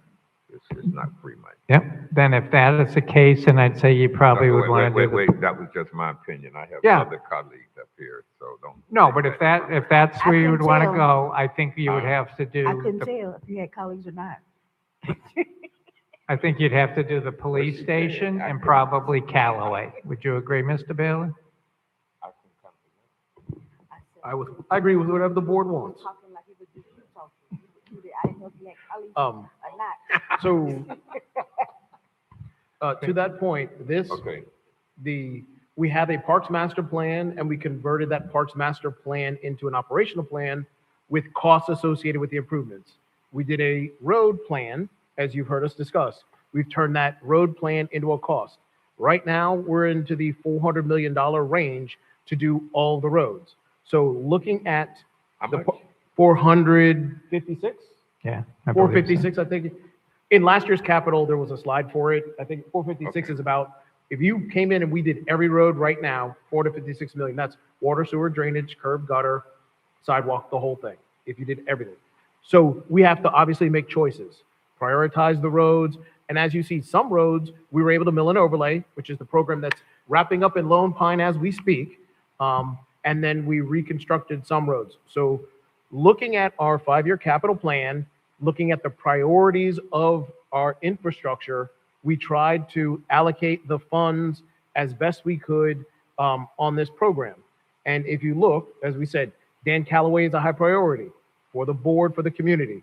$6 million is needed for the community center, and $4.5 million is needed for the pool at Dan Callaway, which would come out of the $60 million bond.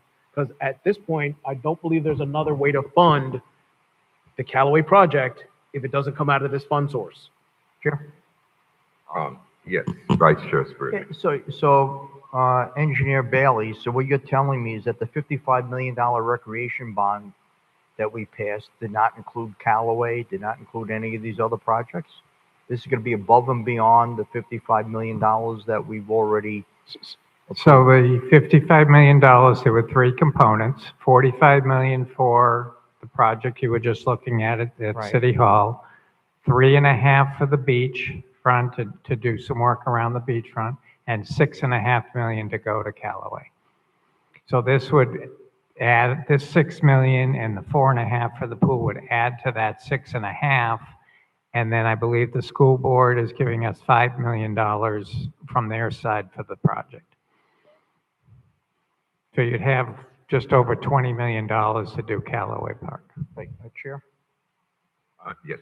So just what I don't see here is the $1 million that we're required to budget with the county agreement that we have for the sand, and the additional millions that we're going to need in case the county doesn't come through like they didn't last year for the sand dunes and the beach protection.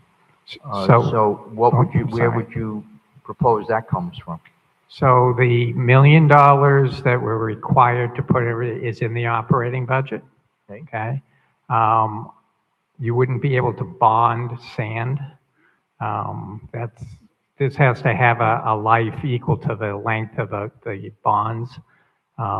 So that wouldn't be included in here anyway. So again, we have the money we've carried over from, we're now going into our 3rd year of that agreement. So we have the money that we have left over from year 1. Now we'll get the 2026 money we have, and then we're adding $1 million for 2027. Okay, so we have a disaster line, right? A disaster? A disaster line in our budget. We have a Yeah, line item that says disaster funding. We still fund the major disaster fund, Right, yes. so how much money do we have in that line? Right now, we have about $8 million in that fund, of which 3 million we've committed to Station 86. Okay, And we'll be adding just over $1 million when 27 starts. But if we needed 3 million, let's say for the sand, you'd be able to take it out of that line. If it meets the definition of, Right. right, correct. Okay, thank you. Okay. Question. Yes, Councilwoman Miller Anderson. Some of the parks up there, it just seems like we've done some work there recently. Is that what that amount is, like for Sadie McRae, some of the recent work that was done there? Or is this future work we're talking about? So the Sadie McRae is for the phase two. You'll recall that there's the recreational amenity, the playground area that was on the north end. So we, in phase one, which is under construction now, we replaced the basketball court on the south end. So there's the gazebo and the play area that was decommissioned about 6 months ago that needs to be replaced. So this 400,000 is for phase two of Sadie McRae. Okay. And, I'm just gonna ask one more time about the roads in Park Manor South. I know we have 35th from Avenue J, which is not really, I don't know, maybe it is Park Manor, it's just not District 2. But that's the worst area in the city in terms of the roads being really, really bad. And I know you've explained it numerous times as to why that is the case. But at some point, if we're not going to be able to do the major work that needs to be done to it fairly soon, how can we get some of those roads repaired where they're not as bad as they are right now? Because they're horrible. And I know we said there's a lot of infrastructure that needs to happen underneath, but I mean, how many years are we going to let this go on and continue to say that? So what are some ways we can get something done to these areas, even if we can't do the full renovation, I mean, the repair that needs to be done with the pipes and stuff underneath, realistically? And to refresh my memory, I believe in the bond number one is where the majority of the Park Manor roads are, not in this bond. I'm not sure what you're referring to, the bond one, not in the 115 million. No. No, that was just police, fire, and park. Okay. Talking about the street projects? Yes. Yeah.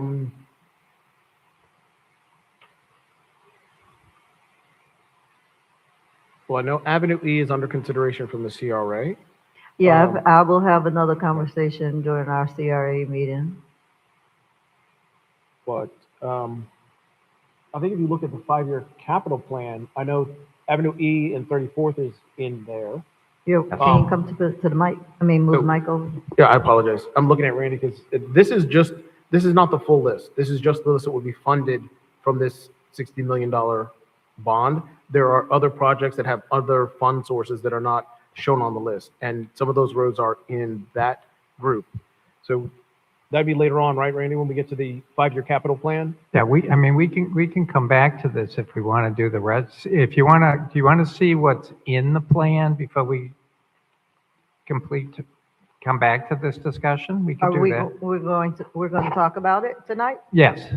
Okay, well, you Yeah. can continue on if we are. Okay. going. And then I understood that the last I knew it was, it's just going to cost too much and there was no option to get it done. So if you're saying it's in there well, to do let something, then. me jump down. So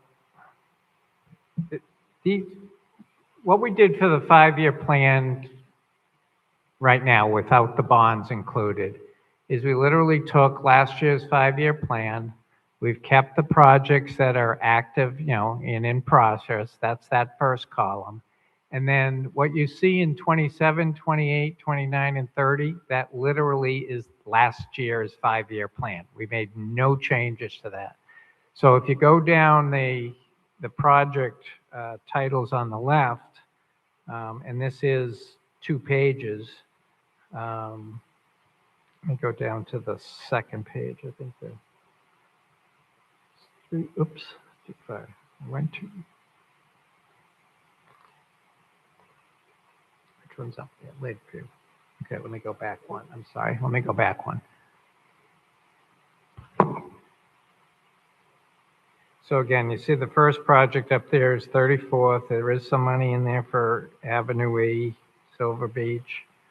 Um, That's not the area I'm talking about. It's No. south of, Blue and then if Heron. we go to this page, we have Lakeview, some North Ocean, Park Avenue, and then general street milling and resurfacing. So that does not include any of those projects. I believe if I remember correctly, there was a push to address Lakeview Park. And with the limited funds, I think some of the funds slid over to that Lakeview Park area versus Park Manor South. But that's why we're here with the conversation of how do we want to allocate the available funding? I mean, you know, when we did the north side of Blue Heron, the south was supposed to happen right after. But then that's when this big infrastructure issue became the reason why we couldn't do anything over there. And as we all know, we have potholes and sinkholes that continue to develop over there because of the water piping or whatever is the case that is being said. Every time you fill one and then 6 months later it's back again.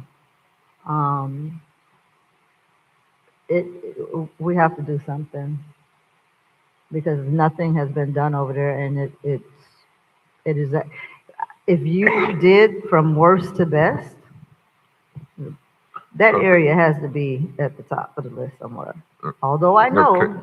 we said the utility is the reason why we don't want to put any milling on it, but it has not had anything done to it. Okay, that'll probably be a decision up here because wherever we take money from or. No, it is a decision. So wait, let me finish. But I'm just trying to get I know, an but let me tell you understanding. where I'm Go going. ahead. We have to decide what, if anything, we want to remove and put money in your area. If it's gonna happen, it's just not gonna fall out the sky.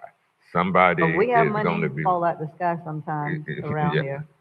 Well, I've never seen it. Yeah, So, it happens. so we have to decide if we want to remove any of these projects that have been allocated funds. Okay, That's what we have to decide. That's the only way that some more money can be pushed into your area. Chair? But when we do that, everybody up here represent the district with issues. My roads in Monroe Heights are completely screwed up. I mean, I know. that we know, and Yeah. we've been down that road 100 I times on that. understand. So, But the thing is, it was redone. It was just no, it horribly wasn't redone. No, I'm saying it was redone when you got the Oh, middle- yeah, the yeah, gutter. yeah, yeah, yeah, That's what I'm saying. Well, But my area has not had any of that done, is what I'm saying. But it's dangerous over there. I want to go into that now because we had a whole plan laid out when I was in office and a new council person came in and wanted to do something different. And it screwed up. It's dangerous. But I wasn't let's get part back of to that. this. We would have to decide what we want to remove. Yes.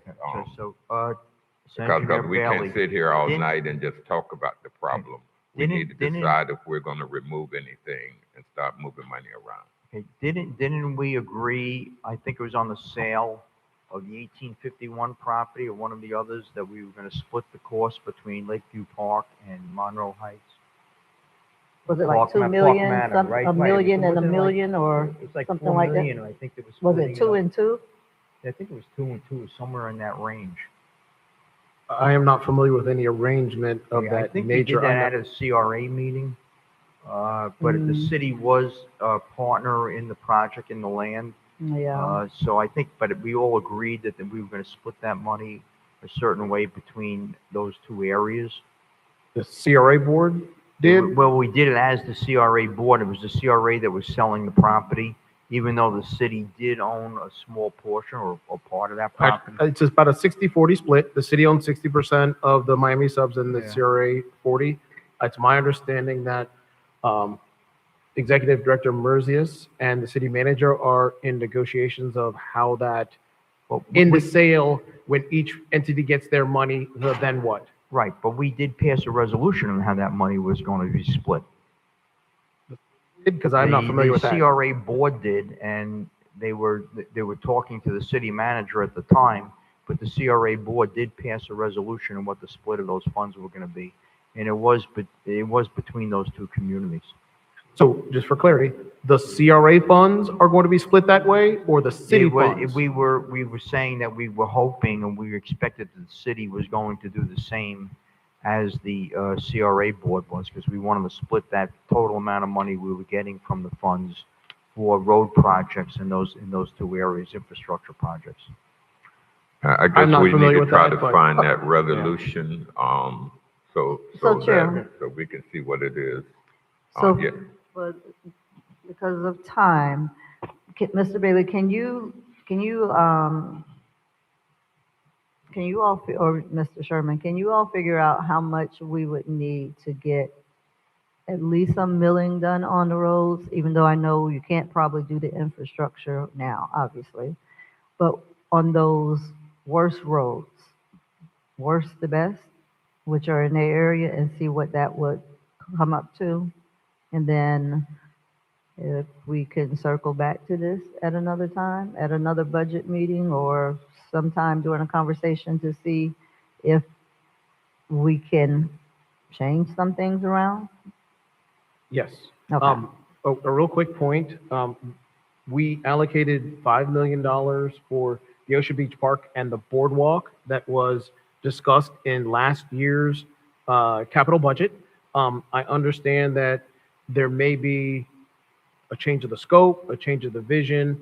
Dr. Spiritus, I was absent to a meeting where there was some conversation about whether that project was going to go forward still, or it may be different than what we may have thought. So is that $5 million for the boardwalk still an appropriate allocation at this point? What's my understanding, there was $3 million put in the first part of this project, and then out of the recreation bond, the $55 million in the recreation Right, bond, three and a $3 million, half, correct. 3.5 was for the Ocean Park, and then we were going to pick up the additional $5 million through this bond. It's probably still going to be short the money they need, but we can do that in the design. We can just back into the number. But you're going to need the full $8 million. I know that the city manager's office had signage and other things they wanted to do there as well. But I think the plan that George Gentile did is still pretty accurate. And the plan that Gentile has shown without a boardwalk, I believe fits in the $3.5 million scope that was in phase one. This additional supplement was just boardwalk funding. That's correct. But Okay. it's my understanding the boardwalk may have Right. changed. But we were told that the boardwalk was coming and was going to be in, I didn't know it was going to be done through a bond. But the former city manager said that he had that money coming for us. I didn't know where he was taking it from, but now I see that it's part of this bond, which would make sense. Okay. One other thing regarding this information here. Can you also find out or give us the dates the last time we had work done in that area versus Monroe Heights, Federal Gardens? What were the dates for the repaving of the roads that have happened? Okay, we have to move on with the presentation, and then if we need to make some hard decisions, we'll do that. But we're stagnant right now. But, Mr. Bailey, can you, when we talk again, can you talk a little bit more about the boardwalk information? Because you're directing your questions to one person. And I just remember seeing different options. And I think that might have been with the former manager. And, just asking about opinions and just talking a little bit about cost. But can you fill us in at a later date with Yes. the specific? Okay, Mr. Sherman, finish your presentation. Let's get through your presentation because we have other issues So- after this too. We're going to come back to the 60 million at a later time? No, if this is where we are, just give the presentation and keep it moving.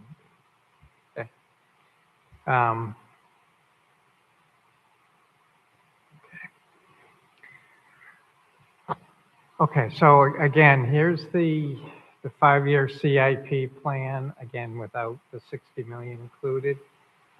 First item they have up there, we have one project at the marina right now. It is the final phase expansion.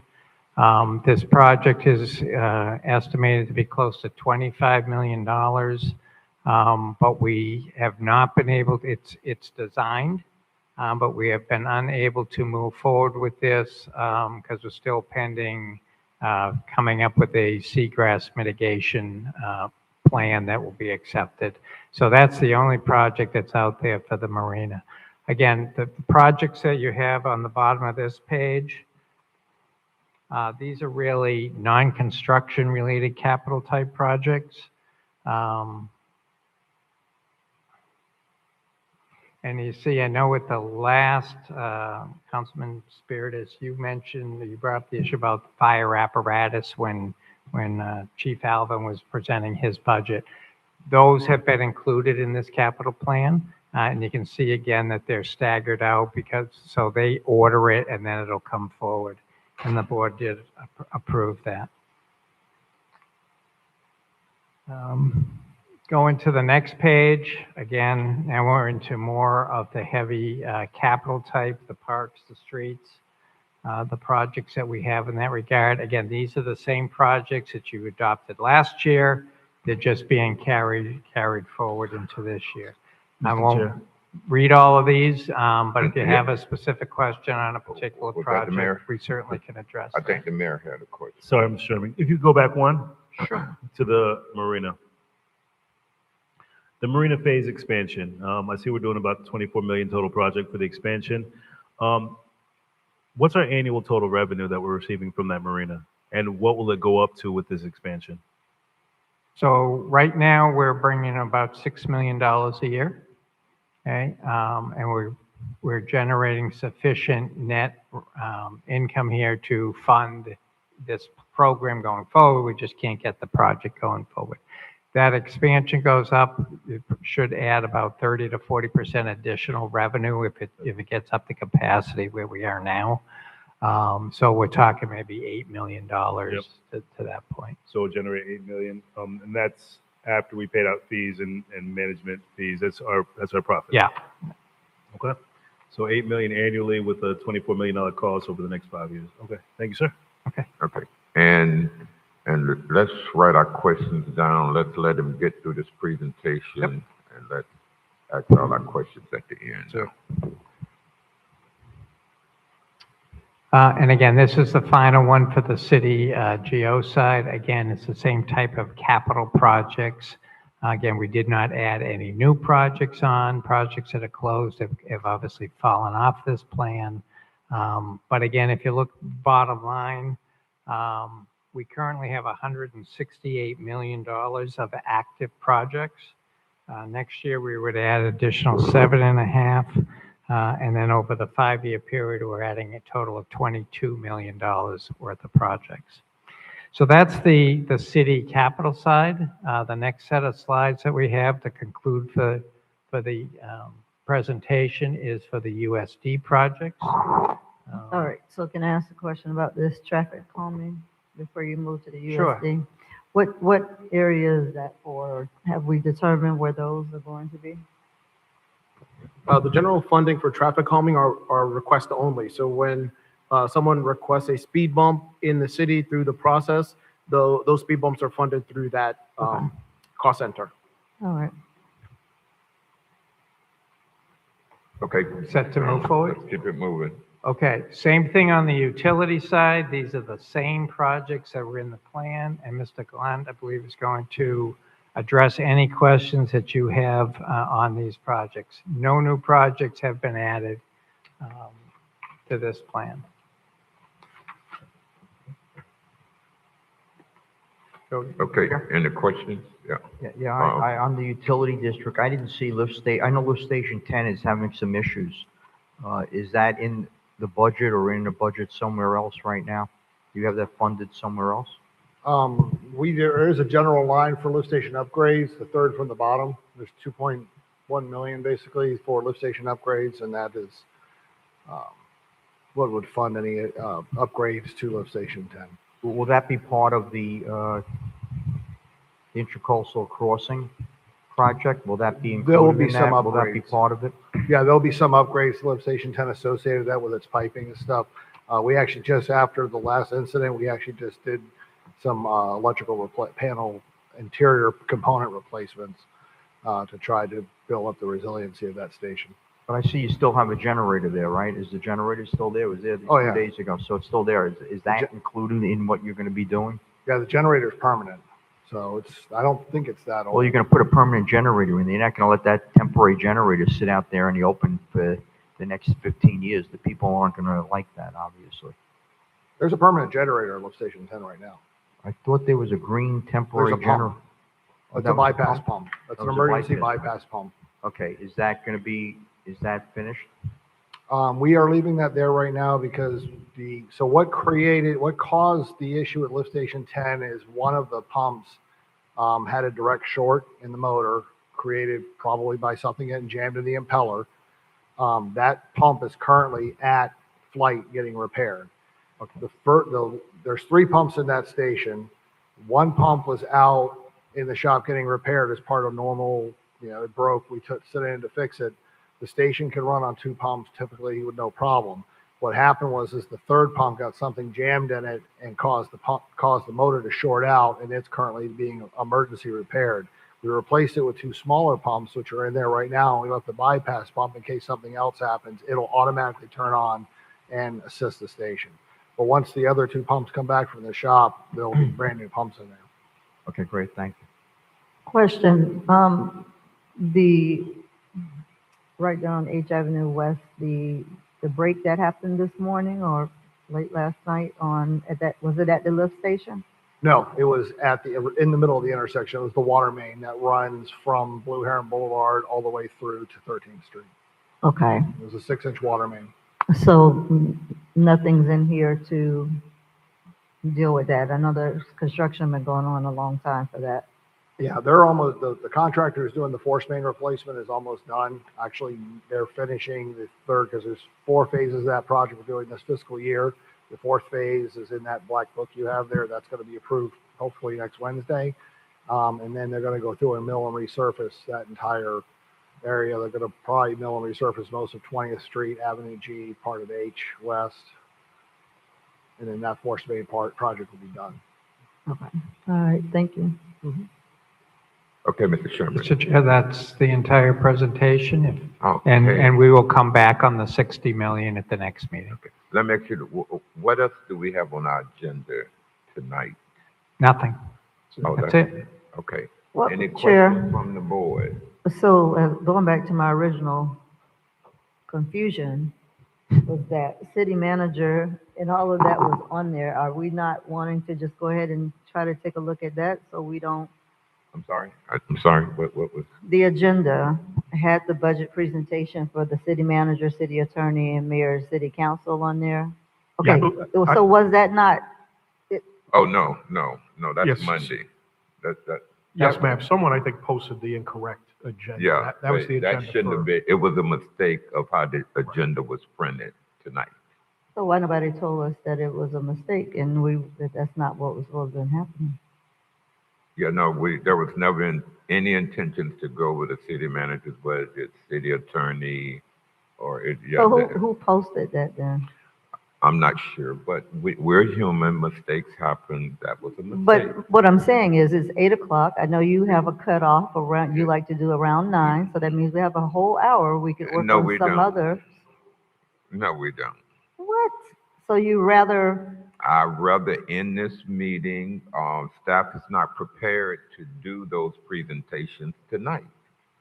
They didn't come prepared for that tonight. it's already in the budget. What is Huh? it? It's us. Mistake. It's us, it's the attorney, and it's the city manager. I need to put a motion on the floor to end this Right, meeting. please do during the workshop. Yeah, do that. And see what happens to us. Or y'all, rather, not me, because I'm not voting. It's a workshop. No. What I am saying is, we still have an hour. Can we look at something else in the budget so that we don't have to spend more time in the other days next week? but Chair, so is it anybody back there that's prepared? We don't have to do the city manager, the city attorney, is it We any can- other department? Everybody came prepared for the capital. But we can do the city improvement council, we're here, and it's just looking at our budget. At least we can say we've gone through that one. The city attorney is here, I mean, the budget is there, so I don't know where it comes from, people are not prepared. You had to prepare, just put it on the budget, on the agenda. You prepared with a presentation. I'm sure we will not have a presentation for the city council in Mayor Park, right? We never do. That's what I'm We saying, never- so we can kind of talk about that and at least get Look at the something board out can the do way. what you want to do. Huh? The board can do what you want to do, but I'm saying that they didn't come prepared for any additional presentation. I know you want to do a little more and let's do it another hour. I understand you're a teacher and you just want to maximize the time. I would hope anybody, it has nothing to We do, nothing came to here do for with the capital teachers being improvement. maximizing time. Okay, I'm not It's going. just a I'm not matter going of back and trying to forth. take Okay, advantage. I'm not going back and forth. Y'all can of do what you what- want to do. What You is can the do what you want. problem? Attorney Nguyen is trying to say something. What is the issue?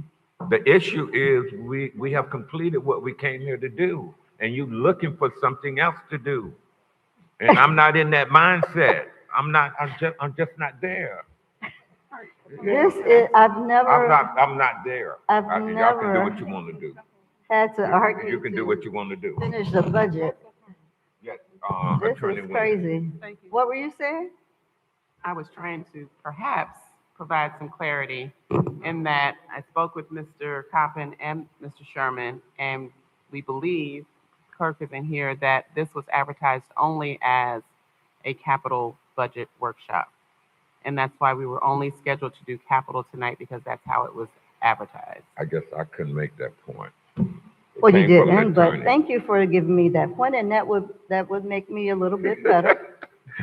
If that's what it was, if that's what it is, all of this not prepared, I don't see that. Okay.